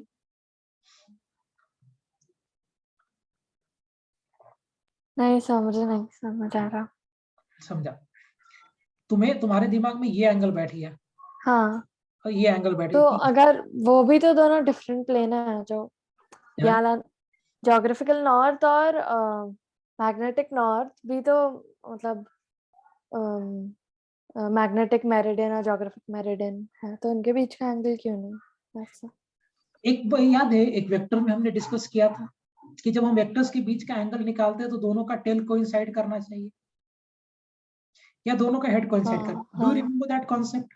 या तो जहां पे आप खड़े हो बेटा, जहां से आप वेक्टर बना रहे हो, तो वो वेक्टर से वहीं से दोनों वेक्टर बाहर जाना चाहिए ना, या तो वहीं पे दोनों वेक्टर टर्मिनेट करना चाहिए। लेट्स कीप दिस लाइक, ऐसे रखते हैं। अगर मैं यहां से वेक्टर बनाता हूं तो यहीं से मेरा एक वेक्टर इधर जाना चाहिए ना, और एक वेक्टर इधर आना चाहिए, इधर जाना चाहिए, या फिर दोनों वेक्टर वहीं पे आना, तभी एंगल्स फाइंड आउट करेंगे ना। अगर मैं मैग्नेटिक नॉर्थ की तरफ एक वेक्टर डालूं और मैग्नेटिक ज्योग्राफिक नॉर्थ की तरफ दूसरा वेक्टर है तो I am getting your point what you're saying and very good you are thinking like this. तुम्हारे दिमाग में ये प्लेन ये बना था और एक प्लेन ये बना था. You are saying कि सर ये वाला एंगल आप क्यों नहीं ले रहे हो, ये वाला एंगल एक्सटेंड करके. बराबर. मुझे एक बात बताओ बेटा, जब हम प्लेन बना रहे थे, तुम्हें ऐसा प्रैक्टिकली फील हो रहा है, just go to the circle. Circle पे जरा चलिए, आ जाओ जरा यहाँ पे, देखो इसको एनालाइज करो. ये मेरा ऐसा शेप का था. सी, ये मेरा ऐसा शेप का था.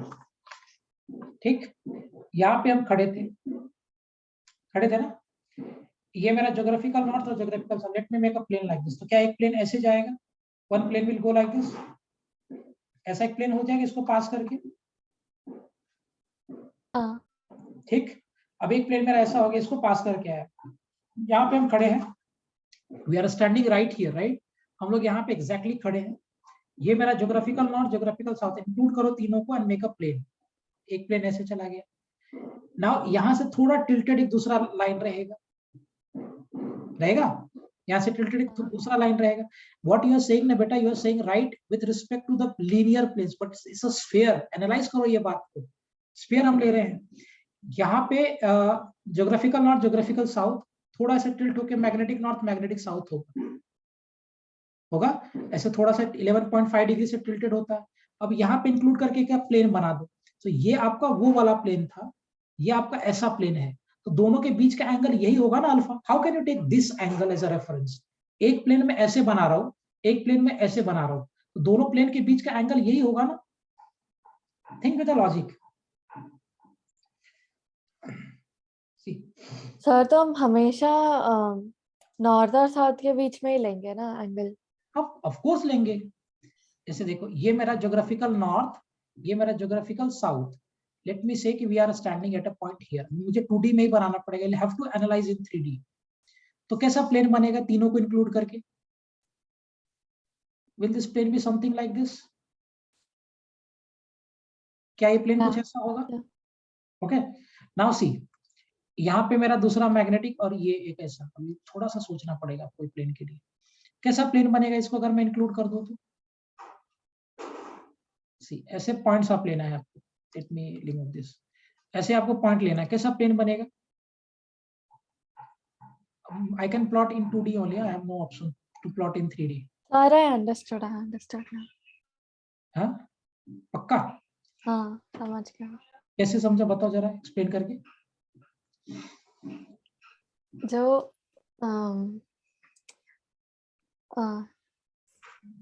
बोलो.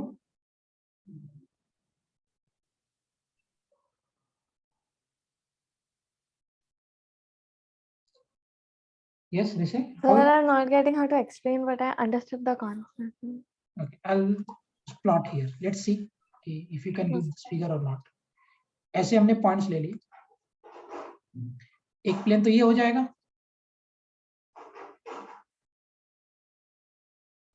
Will it be something like this plane? हाँ.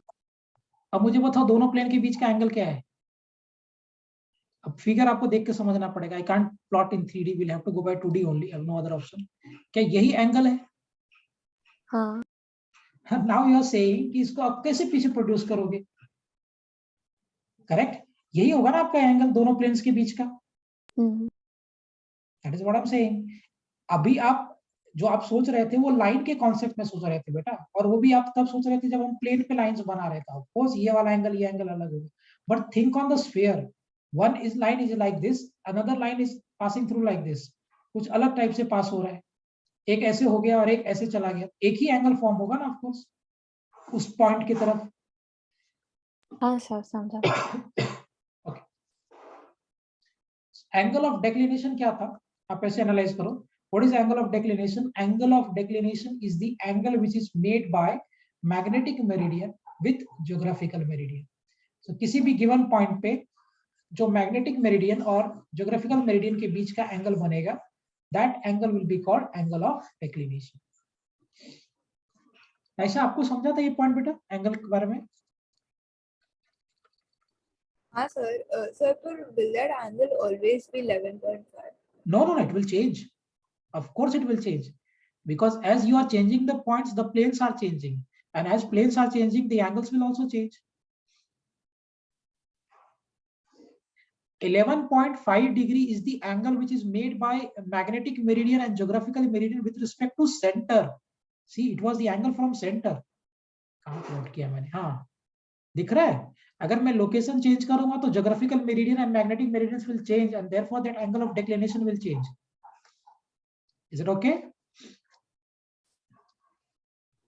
Yeah. Okay. So what is angle of declination? It is the angle made by. Rise आपको समझा नहीं बेटा? Shall I explain it again? No, sir, I got. It is the angle made by geographical meridian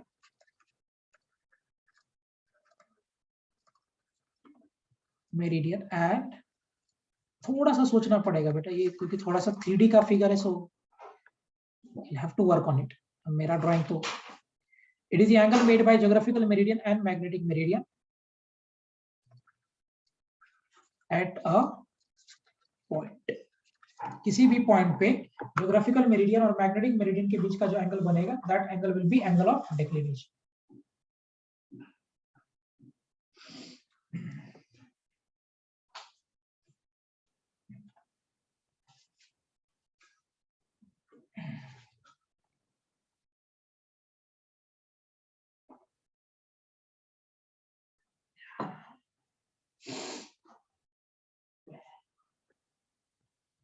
Is it fine? But समझ में आया सबको?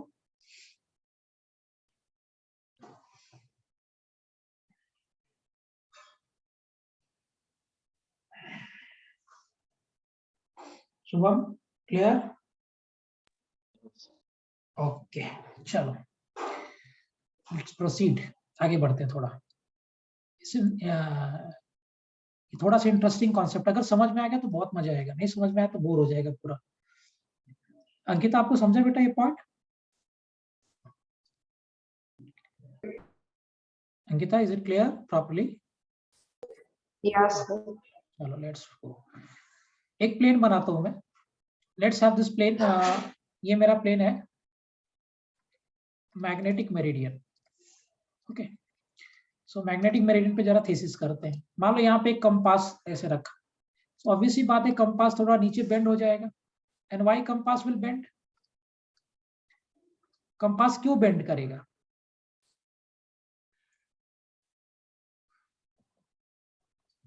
Why compass will bend? But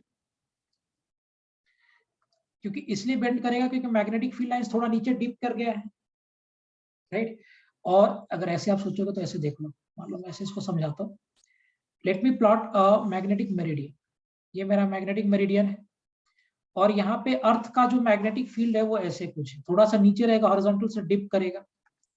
ये अर्थ का मैग्नेटिक फील्ड.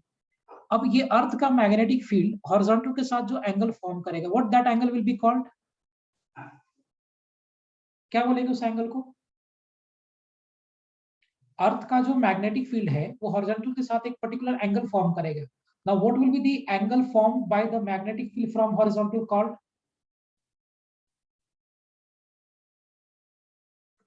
किसे क्या बोलेंगे उसको?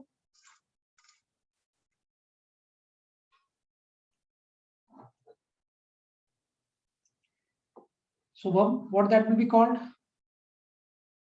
So can you repeat the question? Yeah, this is Earth magnetic field at a point.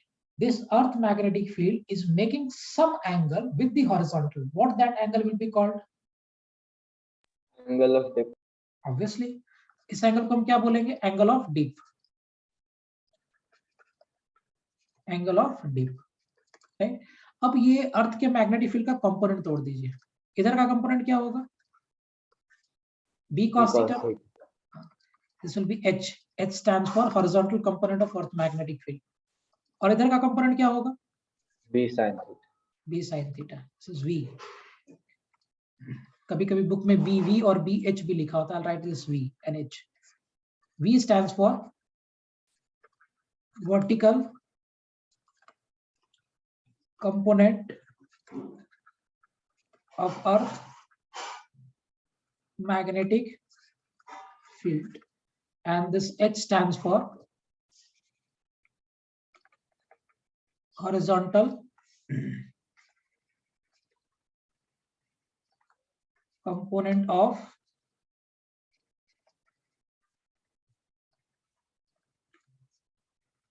Earth magnetic field. So see हमारे को मिल क्या गया, v sin theta is equal to what, v, and b cos theta is equal to what, h. So अगर मैं दोनों को divide कर दूं, right, so dividing equation 1 and equation 2, तो क्या मिलेगा आपको, sin theta by cos theta will be equal to what, And theta is equal to v by h, and so from here tan inverse of v by h. Now this theta will be called angle of dip. Am I clear?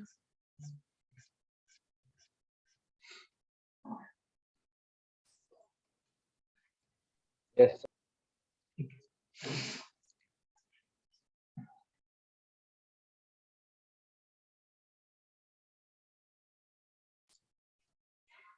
Magnetic field का unit tesla भी होता है, gauss भी होता है. 1 gauss is equal to what, 10⁻⁴ Tesla.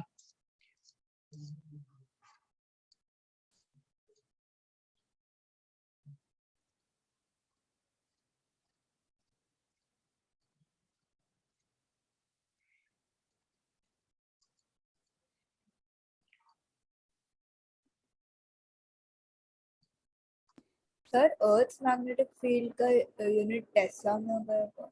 Gauss में रहते हैं, एक ही, दोनों पे कर लिख सकते हो, गॉस में भी होता है, टेस्ला में भी होता है. लिख देता हूँ उसको भी. यूनिट इसका होगा गॉस या Tesla.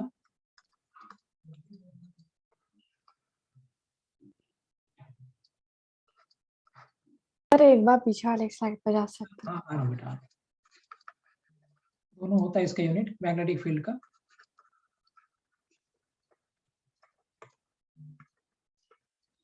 And 1 Gauss 10⁻⁴ Tesla.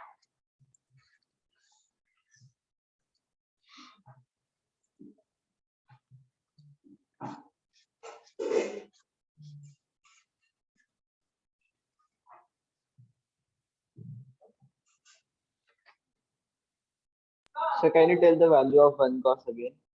10⁻⁴ Tesla. एक मिनट आता हूँ पानी लेके.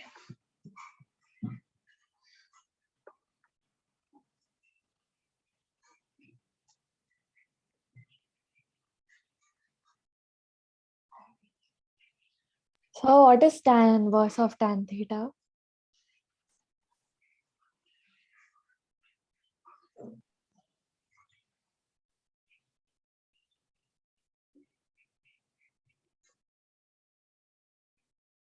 Yes beta, saying something. What is tan inverse of tan theta? Tan inverse of, Tan theta. and that for that we'll have to use a inverse trigonometric formulas. I'll tell you that.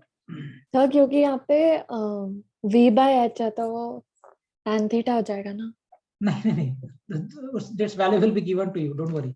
मैं question कराता हूँ ना, values आपको दिया रहेगा. लेकिन v का value b by sin theta और h का. I agree. वो अगर वैल्यूज नहीं दिया रहेगा, सो आइदर v और h दिया होगा, थीटा पूछेगा, कुछ तो भी दिया रहेगा. v, h और थीटा सब एक साथ नहीं पूछ सकता है. It's not possible to calculate, right. The value of v we can easily calculate by तो टॉर्क कितना लग रहा है उसके बेसिस पे.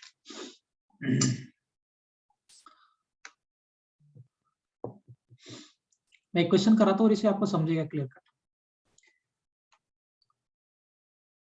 Is it fine everyone? आगे बढ़े।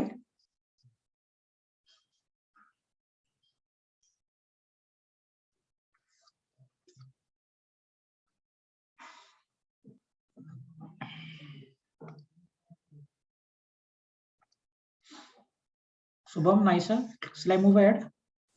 Yes. Okay. Now what will be the net magnetic field here? So can I write from here? क्या मैं लिख सकता हूँ यहाँ से? That P is equal to under root of h square plus v square.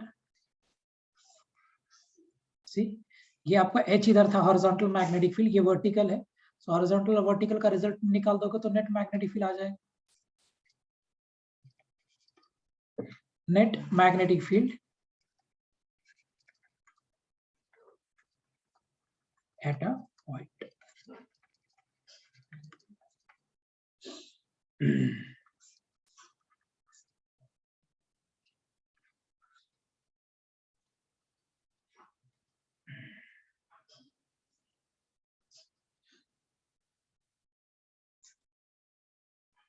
Okay, चलो question करें,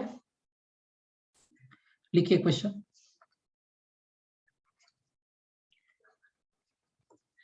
Write down a question. In a magnetic meridian, in the magnetic meridian of a certain place,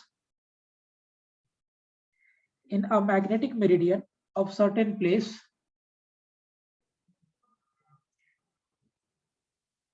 the horizontal component of Earth magnetic field, the horizontal component of Earth magnetic field is 0.26 Gauss. In a magnetic meridian of a certain place, the horizontal component of Earth magnetic field is 0.26 Gauss. Is 0.26 Gauss, and the dip angle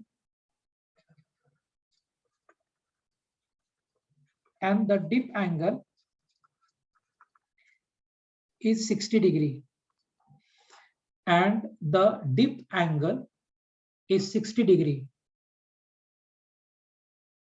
and the dip angle is 60 degree.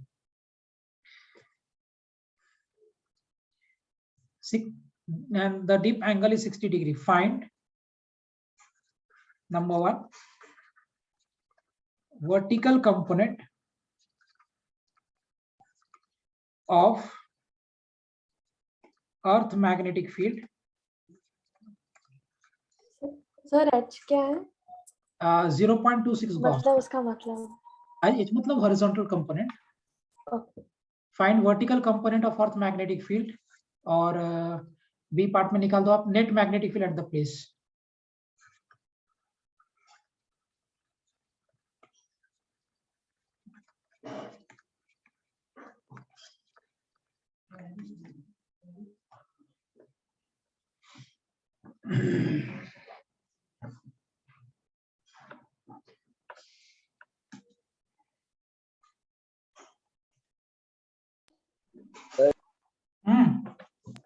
So should we consider value for root 3 as 1.73?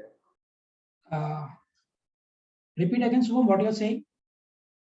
Value for root 3 as 1.73. Root 3? The root 3 is net value. 1.732. Yes, sir. I think that should be considered 1.73. Yeah, of course you can. We are doing physics बेटा, इसमें जो एक बार है वो हर बार है, थोड़ी chemistry है कि यहाँ एक्सेप्शन वहाँ exception. Everywhere it will be same, है ना? वो प्रॉब्लम केमिस्ट्री में होता है, रूल बनाया और उसका 10 एक्सेप्शन सेम रूल में. Have you read chemistry? P block पढ़ा है क्या आप लोगों ने पीरियोडिक टेबल में?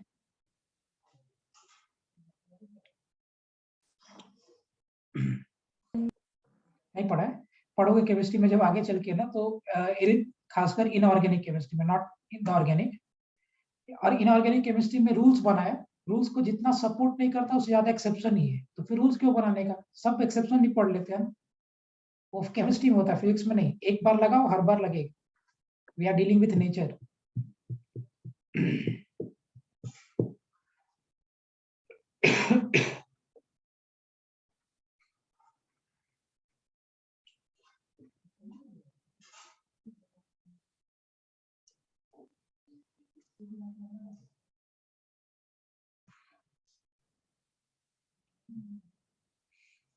ऐसा आंसर आया कि करूं मैं?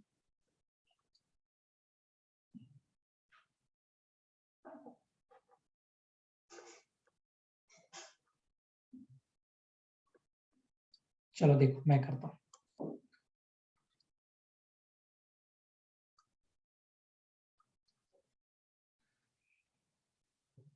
Lisa, getting the answer?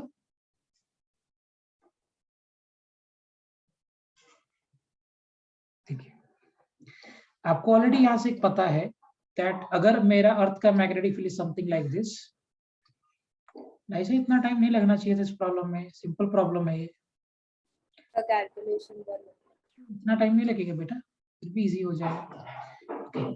B इधर है ना, थीटा ये था एंगल ऑफ डी, ये हॉरिजॉन्टल था, ये वर्टिकल था, right, so this was vertical here. So अगर मैं इसको सॉल्व कर दूं, ये हो जाएगा B of cosine theta, B of sine theta. So अगर आपको याद हो तो हमने डिस्कस किया था B of sine theta by B of cos theta, v by H, A part solve कर रहा हूं, this implies tan theta will be equal to v by h, v equal to what, h into tan theta। so theta already आपको पता ही है, बाद में एक साथ ही प्लेस कर दूंगा। so if I place here v is equal to h, कितना दिया है horizontal, 0.26 into tan of 60 degree। now what is the value of tan 60? tan 60 क्या होता है? √3. हाँ correct. so v is equal to what, 0.26 into √3, कितना आ जाएगा? I'll do it in the calculator। Actually 0.45 के आसपास कुछ तो आएगा। 0.44 732 0.45 है ना? हाँ। So v will be equal to what, 0.45 Gauss। A part तो ये सॉल्व हो गया। अब B पार्ट में what they are saying us to get the net magnetic field। कैसे करोगे net magnetic field? 60 degree vertical लेता हूं मैं। As we know that vertical component is equal to what, B of sin theta। so vertical component कितना आ गया? 0.45, नहीं sign नहीं लेते, cos 60 लेता हूँ, इस पे कंफ्यूज, √3 आ जाएगा, √3 I don't want. So horizontal कितना हो जाएगा? B of cos theta, horizontal कितना था आपके पास? 0.26 into B into what, cos of, what is the value of cos 60? Is it 1.1/2 na cos 60 का value? So if you want to have the net magnetic field B, so 0.26 into what, 2, right? So अगर आपको चाहिए तो कितना हो जाएगा? 0.26 into 2, so what will be the value of B net magnetic field? 0.52 Gauss।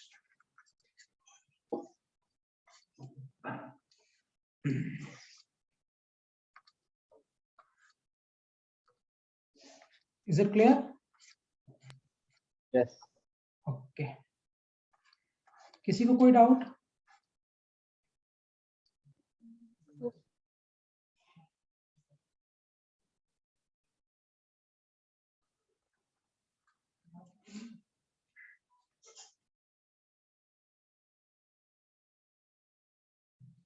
Anyone has any doubt in this?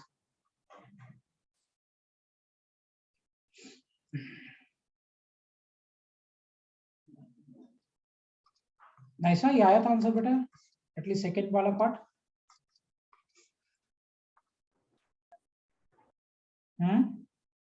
I can't hear you। Yeah। Okay। Ankita, have you got this बेटा? ये आ गया था second part at least? Sure। Good, very good. And अगर समझ में आ गया सब big deal, हाँ, बहुत बड़ी बात है, वरना कंफ्यूज होता है ये। और बहुत सारे बच्चे हमसे ये टॉपिक ही छोड़ देते हैं। ये कौन पढ़ेगा इतना 3D में सोच के, 2D काफी है हमारे लिए, right? And if you are getting it, it's a good thing.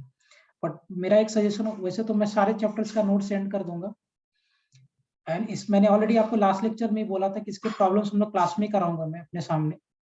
Let me, चाहे जितना टाइम लग जाए मैं करने में, but we do it in the class only, कि आपके ऊपर अभी एग्जाम का pressure, I am not giving lot of homework to do, class में ही करेंगे। बट मेरा एक सजेशन होगा कि एटलीस्ट जो नोट्स लिखते हो ना, या जो मैं PDF शेयर करता हूँ, प्लीज रिवाइज इट कंटिन्यूअसली। हर वीक में कम से कम 2 घंटा 4 घंटा रिवीजन पे दो। अदरवाइज इतना पढ़ने के बाद भी फिर वो आखिरी में कुछ मतलब बचेगा नहीं, सब खत्म हो जाएगा। So please revise. चलो आगे बात करते हैं। सी थोड़ा सा और कॉमन सेंस लगेगा। लेट्स से कि ये मेरा मैग्नेटिक मेरिडियन है, ये मेरा मैग्नेटिक मेरिडियन है। तो इसमें आपका magnetic field will be something like this. क्या अर्थ का मैग्नेटिक फील्ड ऐसा कुछ होगा इस वाले प्लेन में, होगा या नहीं? और ये इसका एंगल ऑफ डीप होगा थीटा, और इसका ये हॉरिजॉन्टल कंपोनेंट हो जाएगा, और इसका ये वर्टिकल कंपोनेंट हो जाएगा, होगा ना? यस और no? Respond me properly everyone. ये मेरा magnetic meridian I am taking. ये कौन सा मेरिडियन लिया मैंने? Magnetic meridian. ये हमने मैग्नेटिक मेरिडियन लिया यहाँ पे, और ये मैग्नेटिक मेरिडियन में ये आपका नेट मैग्नेटिक फील्ड था B, और ये angle theta was the angle of dip, ये हॉरिजॉन्टल और ये वर्टिकल। सो यहाँ पे जो थीटा बन रहा है ये आपका है true angle of dip. This theta is what? True angle of dip. क्योंकि ट्रू एंगल ऑफ डीप इसलिए क्योंकि ये हम लोग मैग्नेटिक मेरिडियन में एंगल ऑफ डीप निकाल रहे हैं। सो अगर आप angle of dip magnetic meridian में निकालोगे, so then that will be true angle of dip, right? As you are calculating angle of deep in magnetic meridian. Is it clear?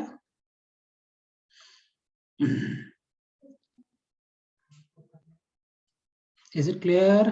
So what will be true angle of deep? Tan theta कितना हो जाएगा? Will it be equal to V by H?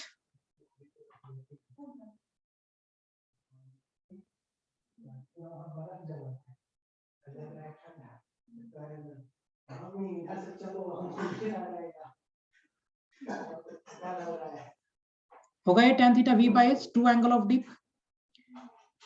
Yes. एक मैं और plane बनाता हूँ,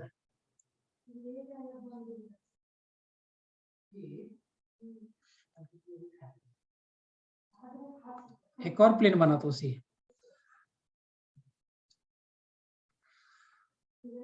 एक और प्लेन बना लेता हूँ CS। देखिए ध्यान से, थोड़ा सा भी सेंस लगाना पड़ेगा।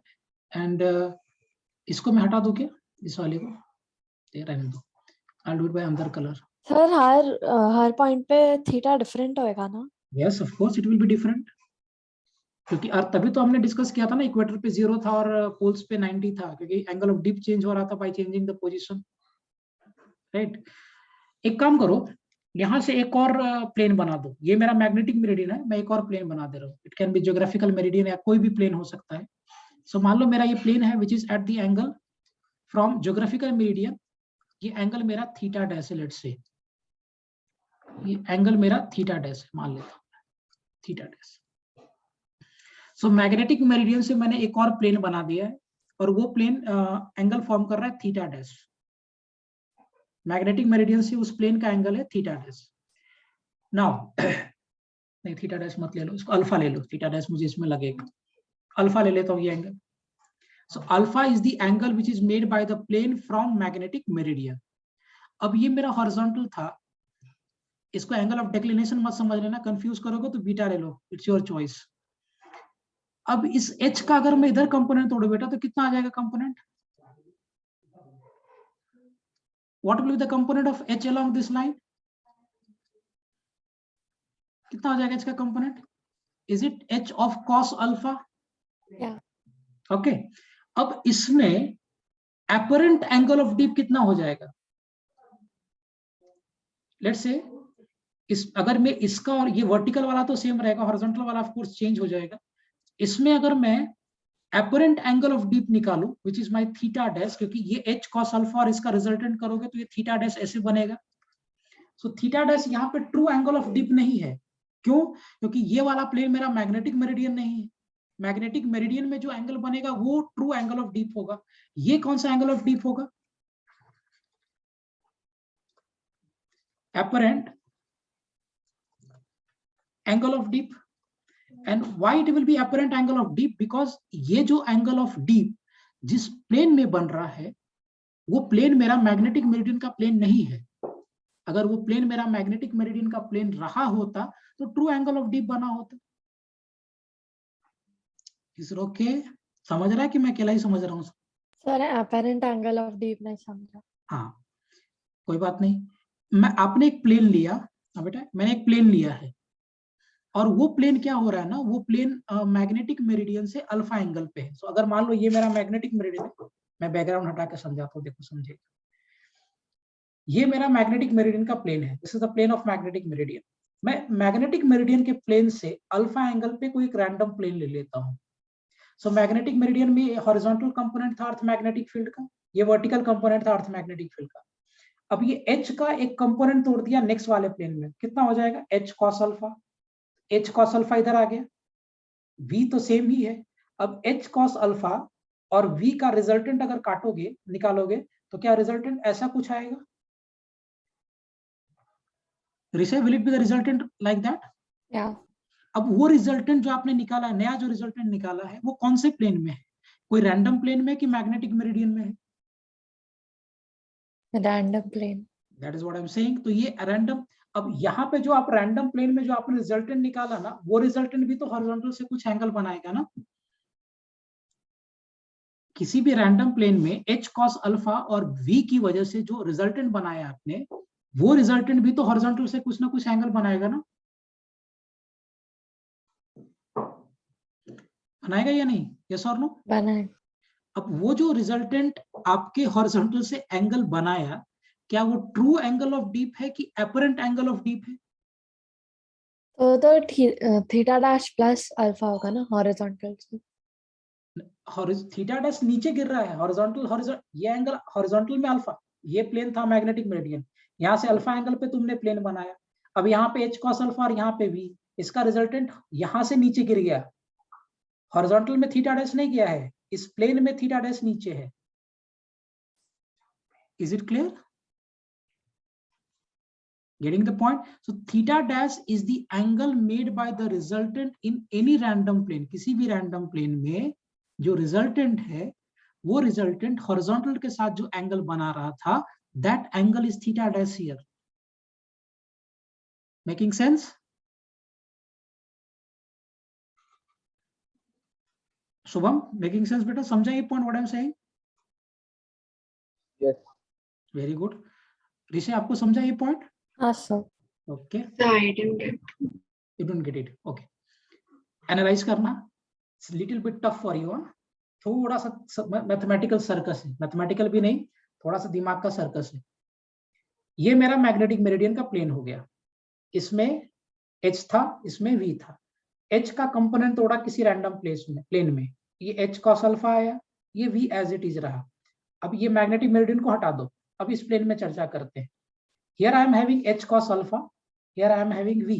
अब h cos अल्फा और v का रिजल्टेंट क्या यहाँ से थोड़ा नीचे जाएगा? Ankita, h cos alpha is like this बेटा and v is like this.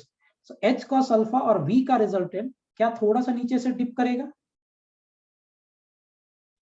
Yeah. Vectors में रिजल्टेंट याद है ना? h cos alpha was like this, v is like this. So h cos alpha और v का जो रिजल्टेंट होगा will it dip somewhere here? क्या रिजल्टेंट कुछ ऐसा होगा? Okay. अब ये जो रिजल्टेंट हुआ, क्या ये रिजल्टेंट भी हॉरिजॉन्टल के साथ एक एंगल फॉर्म कर रहा है? क्योंकि डिप हो गया ना, थोड़ा नीचे आ गया है। So is that resultant also making some angle with the horizontal? Yes. Okay. अब वो जो सर वो प्लेन का हॉरिजॉन्टल ना? यस, उस प्लेन, अरे बेटा प्लेन सेम लेवल पे, तो इसका हॉरिजॉन्टल एक ही लेवल पे रहेगा ना ऐसे, लेकिन ऑफ कोर्स उस प्लेन का हॉरिजॉन्टल। करेक्ट। Okay. अब चल रहा है दिमाग। उस प्लेन के हॉरिजॉन्टल से एक एंगल फॉर्म करेगा कि नहीं, थीटा डैश करेगा या नहीं? थीटा डैश एंगल फॉर्म करेगा। Okay super. अब उस प्लेन के हॉरिजॉन्टल से थीटा डैश फॉर्म किया, अब वो क्या ट्रू एंगल ऑफ डीप है कि एपरेंट एंगल ऑफ डीप है? Apparent. Why not true? क्योंकि ट्रू एंगल ऑफ डीप के लिए वो कौन से प्लेन में होना चाहिए था? Magnetic meridian. Magnetic meridian. Super. So true angle of deep के लिए उसको मैग्नेटिक मेरिडियन में होना चाहिए था, लेकिन वो मैग्नेटिक मेरिडियन में तो है नहीं, वो तो किसी रैंडम प्लेन में है। तो अगर वो किसी रैंडम प्लेन में है तो वहां पे जो एंगल बनाएगा वो ट्रू कैसे होगा? तो एपरेंट ही होगा। आई होप सर लेकिन हम दूसरा प्लेन क्यों ले रहे हैं? क्वेश्चन बनाने के लिए कुछ तो करेंगे ना, वरना फ्लैट क्वेश्चन हो जाएगा ना। बट जेई एडवांस क्वेश्चन बनाएगा कैसे अगर वो खेलेगा नहीं उसके साथ? तो इज इट क्लियर विषय? समझ में आया पॉइंट? ये वी आर मेकिंग देख रहे हैं कि हमें अपरेंट एंगल ऑफ डीप कैसे हो जाएगा। अच्छा, इसमें अपरेंट एंगल ऑफ डीप कितना हो जाएगा?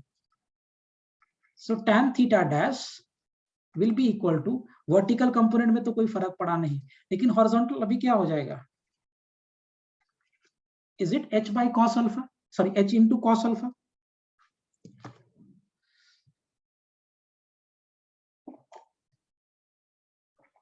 will it be h into cos alpha? Yeah. Okay. इसमें अगर हम थोड़ा सा दिमाग लगाए तो एक बड़ा इंपॉर्टेंट चीज मुझे पता चलेगा। What will be the value of this v by h? tan theta. tan theta. tan theta में थीटा क्या है? True angle of deep. Yes. Angle of the so tan theta that bye cos alpha. देखो ये किसी भी plane में जो apparent angle of deep होगा उसका ट्रू एंगल ऑफ डीप के साथ ये रिलेशन होगा। सो फाइनल रिलेशन क्या फॉर्म किया? That tan theta dash will be equal to tan theta into tan theta by cos alpha, which implies that यहां पे जो आपका एंगल थीटा डैश हो गया, this is my apparent angle of dip. ये जो थीटा हो गया मेरा, this is my true angle of deep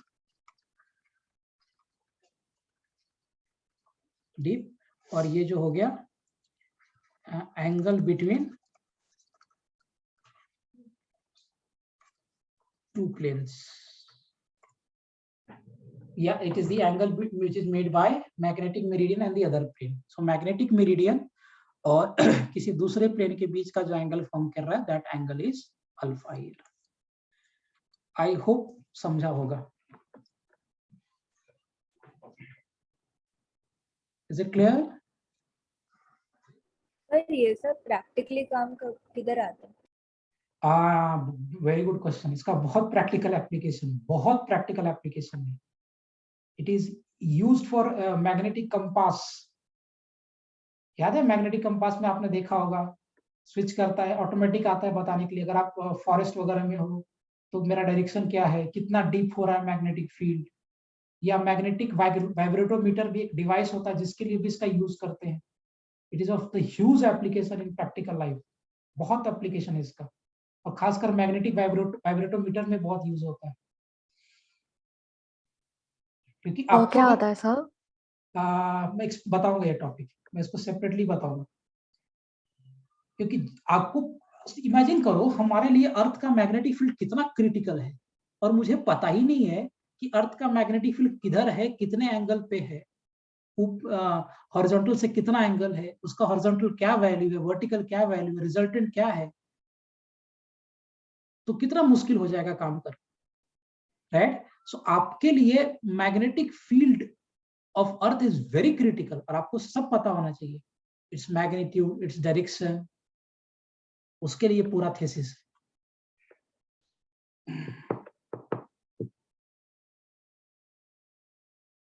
मैं मैग्नेटिक वाइब्रोमीटर अलग से बताऊं, वो एक इसी लेक्चर में पढ़ाऊंगा अगले टाइम।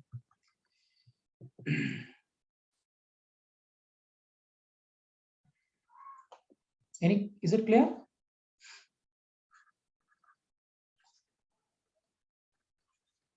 ये मेरा कोई रैंडम प्लेन है, वरना अल्फा देख के मत समझ लेना कि ज्योग्राफिकल मेरिडियन है, तो मैं लिख दे रहा हूँ it's a random plane.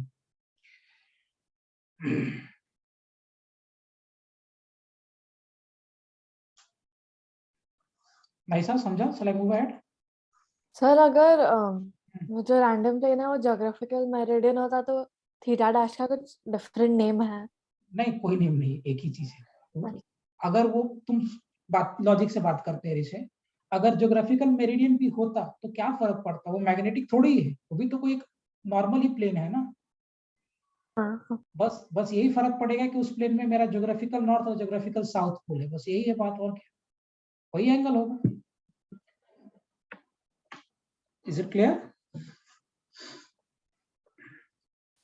Sir अर्थ के मैग्नेटिक फील्ड का मैग्नीट्यूड कितना होता है? That depends on the condition कि कहाँ पे आप देख रहे हो, वो डिपेंड करता है कि आप कहाँ पे देख रहे हो, किस पोजीशन पे आप देख रहे हो, है ना। अभी आपको सब सेंस से समझ में आएगा क्योंकि सब चेंज हो रहा है, डीप कितना है, सब उस बात पर, रिजल्टेंट कितना होगा, सब उस बात पर डिपेंड करेगा। ओके, मैं स्क्रीन शेयर कर रहा हूँ, solve a question. This question I am taking from the Arihant book of class 12th। I am sharing the screen. चलो go for this question number 26.25, electricity और मैग्नेटिज्म।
चलो करें इसको सॉल्व। क्या कह रहा है, a magnetic needle suspended in a vertical plane at 30 degree from the magnetic meridians make an angle of 45 degree with the horizontal. Find the true angle of deep. Anyone has an answer? किसी का आया? Sir, I think tan inverse of root 3 by 2. Tan inverse of what? Root 3 by 2. Okay, let's see. अभी क्या कह रहा है, what they are saying is a magnetic needle suspended from vertical in a vertical plane at an angle of 30 degree from the magnetic meridian. So magnetic meridian से वो 30 degree के angle पे, तो क्या दिया है, मतलब अगर मैं डायग्राम बना के रिप्रेजेंट करूं आपको, तो लेट्स से कि this is my magnetic meridian. So ये मेरा मान लीजिए मैग्नेटिक मेरिडियन है,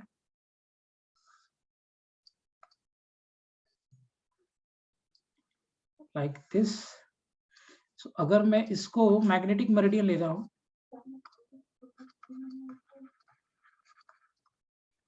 ये मेरा मैग्नेटिक मेरिडियन है और ये कोई रैंडम प्लेन है। सो ये प्लेन क्या हो रहा है, मैग्नेटिक मेरिडियन से 30 डिग्री का एंगल फॉर्म कर रहा है और इसमें आपका दिया हुआ डिप 45 डिग्री, तो ये तो कोई रैंडम प्लेन है ना। तो ये जो 45 डिग्री का एंगल दिया, ये ट्रू एंगल ऑफ डीप है कि एपरेंट एंगल ऑफ डीप है? ये जो 45 डिग्री दिया हुआ है, is it a true angle of dip की apparent angle of dip? Apparent, yes correct.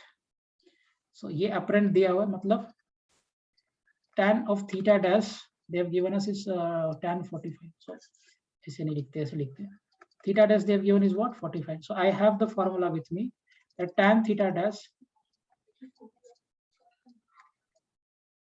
cos alpha. So tan of 45 degree is equal to tan theta by cos of कितना 30 degree. So this implies कि tan theta will be equal to tan 45 degree into what? Cos of 30 degree. So theta will be equal to what, beta? Tan inverse of tan 45 degree cos of 30 degree. So this implies, what is the value of tan 45? What is the value of tan 45? Is it 1?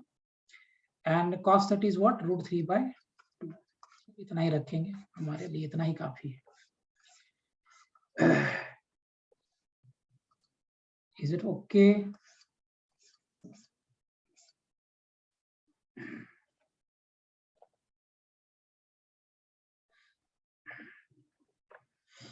सबको समझा ये point?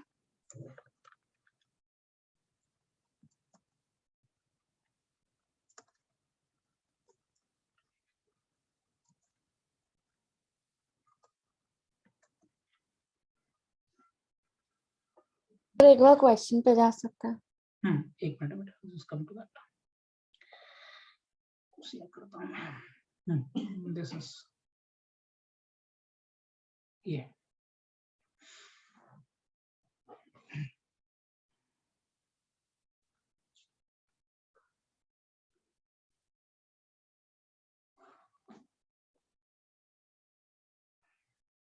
Okay sir.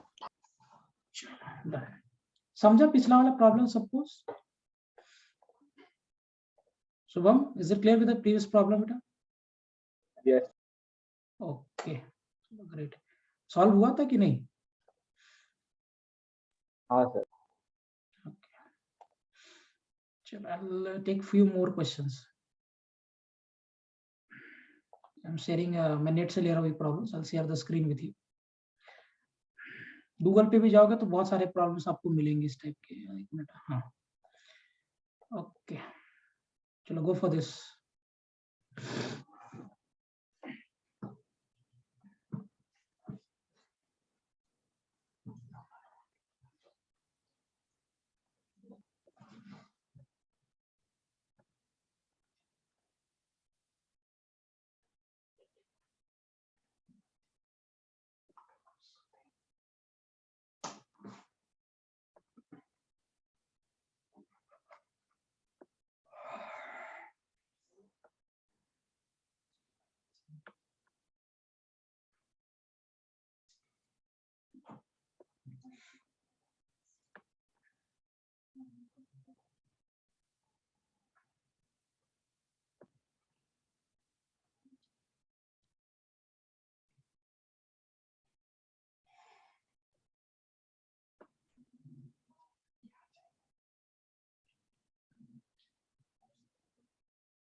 Okay, आगे answer.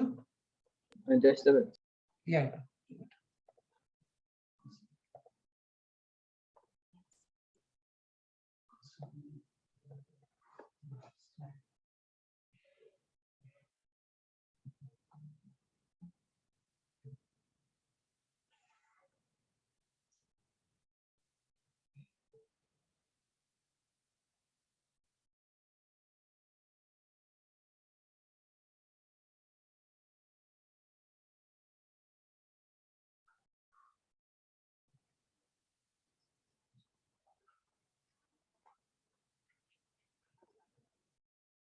नहीं सा answer नहीं है बेटा, इतना टाइम लग रहा है.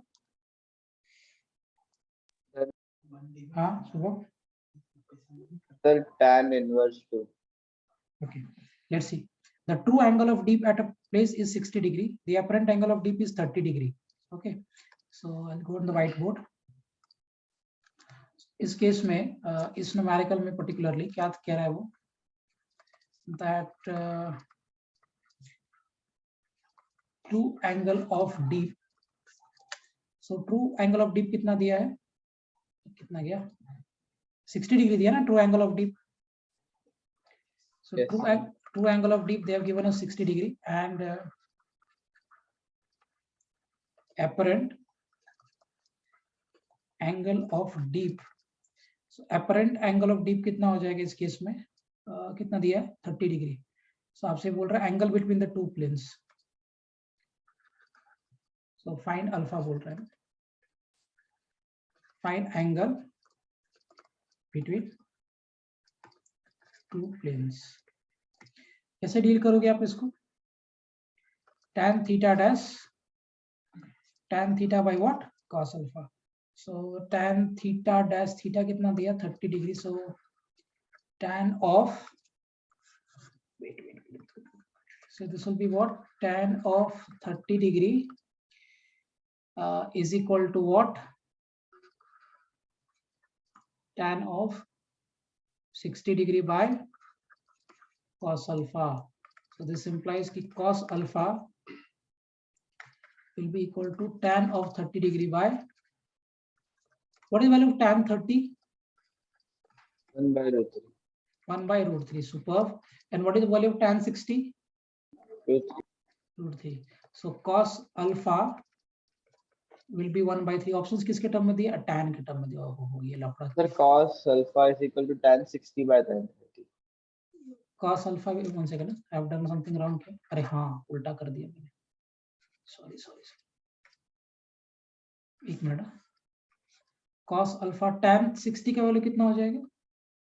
Is it Root 3 divided by 1 by 3. How come it is possible? Cos theta कभी भी 1 से बड़ा हो ही नहीं सकता. This is not possible to have. Right? Sir, I think the angles between the plane is 30 and we have to find the apparent angle. 1 second. Yeah, sir. The apparent deep in the plane, अरे हाँ, alpha दिया है. मेरा दिमाग बंद हो गया. The apparent deep in the plane is 30 degree.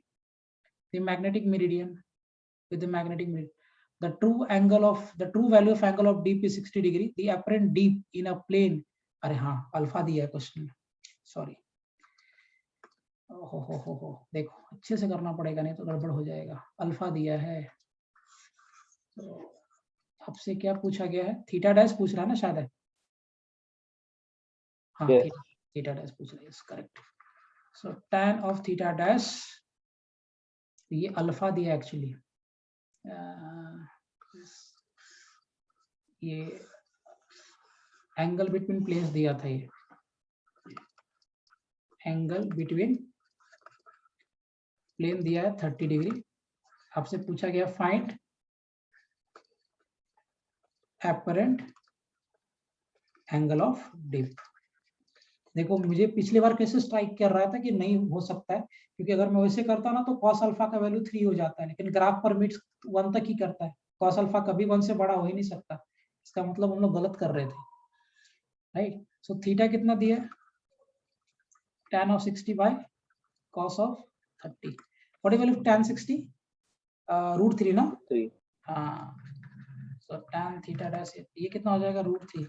cos 30 की वैल्यू बताइए. Root 3 by 2. ओके, ये तो उड़ गया. क्या रिजल्ट आ जाएगा? tan theta dash will be equal to what? 2. So theta dash कितना हो जाएगा? tan inverse of 2. Is it fine? Yes. Okay, super. एक काम करता हूँ, मैं ये पूरा पेज ही शेयर कर देता हूँ आपके साथ. Give it a try once. इसमें बहुत टफ प्रॉब्लम्स आ गए, बट एक बार ट्राई करना है इसको. Is it clear? Okay. Rishi समझा बेटा आपको ये पूरा कैलकुलेशन? ओके, ठीक है. So I will close for today. मैं अगले लेक्चर में ना हम मैग्नेटिक मटेरियल्स के बारे में बात करेंगे. Paramagnetic, ferromagnetic, diamagnetic, hysteresis curve और क्यूरीज लॉ, इसके बारे में हम लोग अगले टाइम बात करेंगे. सो और ये जो सेक्शन है ना बेटा, ये जो मैग्नेटिज्म का ये सेक्शन में पढ़ा रहा हूँ. देखो हमने मैग्नेटिज्म में क्या क्या पढ़ा. पहले पढ़ा कि चार्ज पार्टिकल पे और करंट पे कितना फोर्स लगेगा मैग्नेटिक फील्ड में, उसका कहानी देखा. फिर मैग्नेटिक फील्ड कितना बनेगा, उसके लिए 2 लॉ देखा, Biot Savart's law and Ampere circuital law. दोनों को यूज करके हमने स्ट्रेट वायर की वजह से निकाला मैग्नेटिक फील्ड, सर्कुलर वायर की वजह से मैग्नेटिक फील्ड निकाला, और उसके बाद हम लोग अर्थ मैग्नेटिज्म पढ़ रहे हैं। इसमें आज हमने सिर्फ क्या क्या पढ़ा है, अर्थ का मैग्नेटिक फील्ड क्या होता है, angle of deep, angle of declination, magnetic meridian, geographical meridian, इसके बारे में पूरा कहानी। नेक्स्ट लेक्चर में will discuss about paramagnetic, ferromagnetic substance, diamagnetic substance, hysteresis curve and curies law. ये हम अगले लेक्चर में डील करेंगे इसके ऊपर। Is it okay? Yes. Okay, आज का लेक्चर समझा सबको ढंग से? Yes. चलो ठीक है, will wind up for today. Bye, sir. Thank you. Bye बेटा, बाय Yes, sir. बाय बेटा, बाय।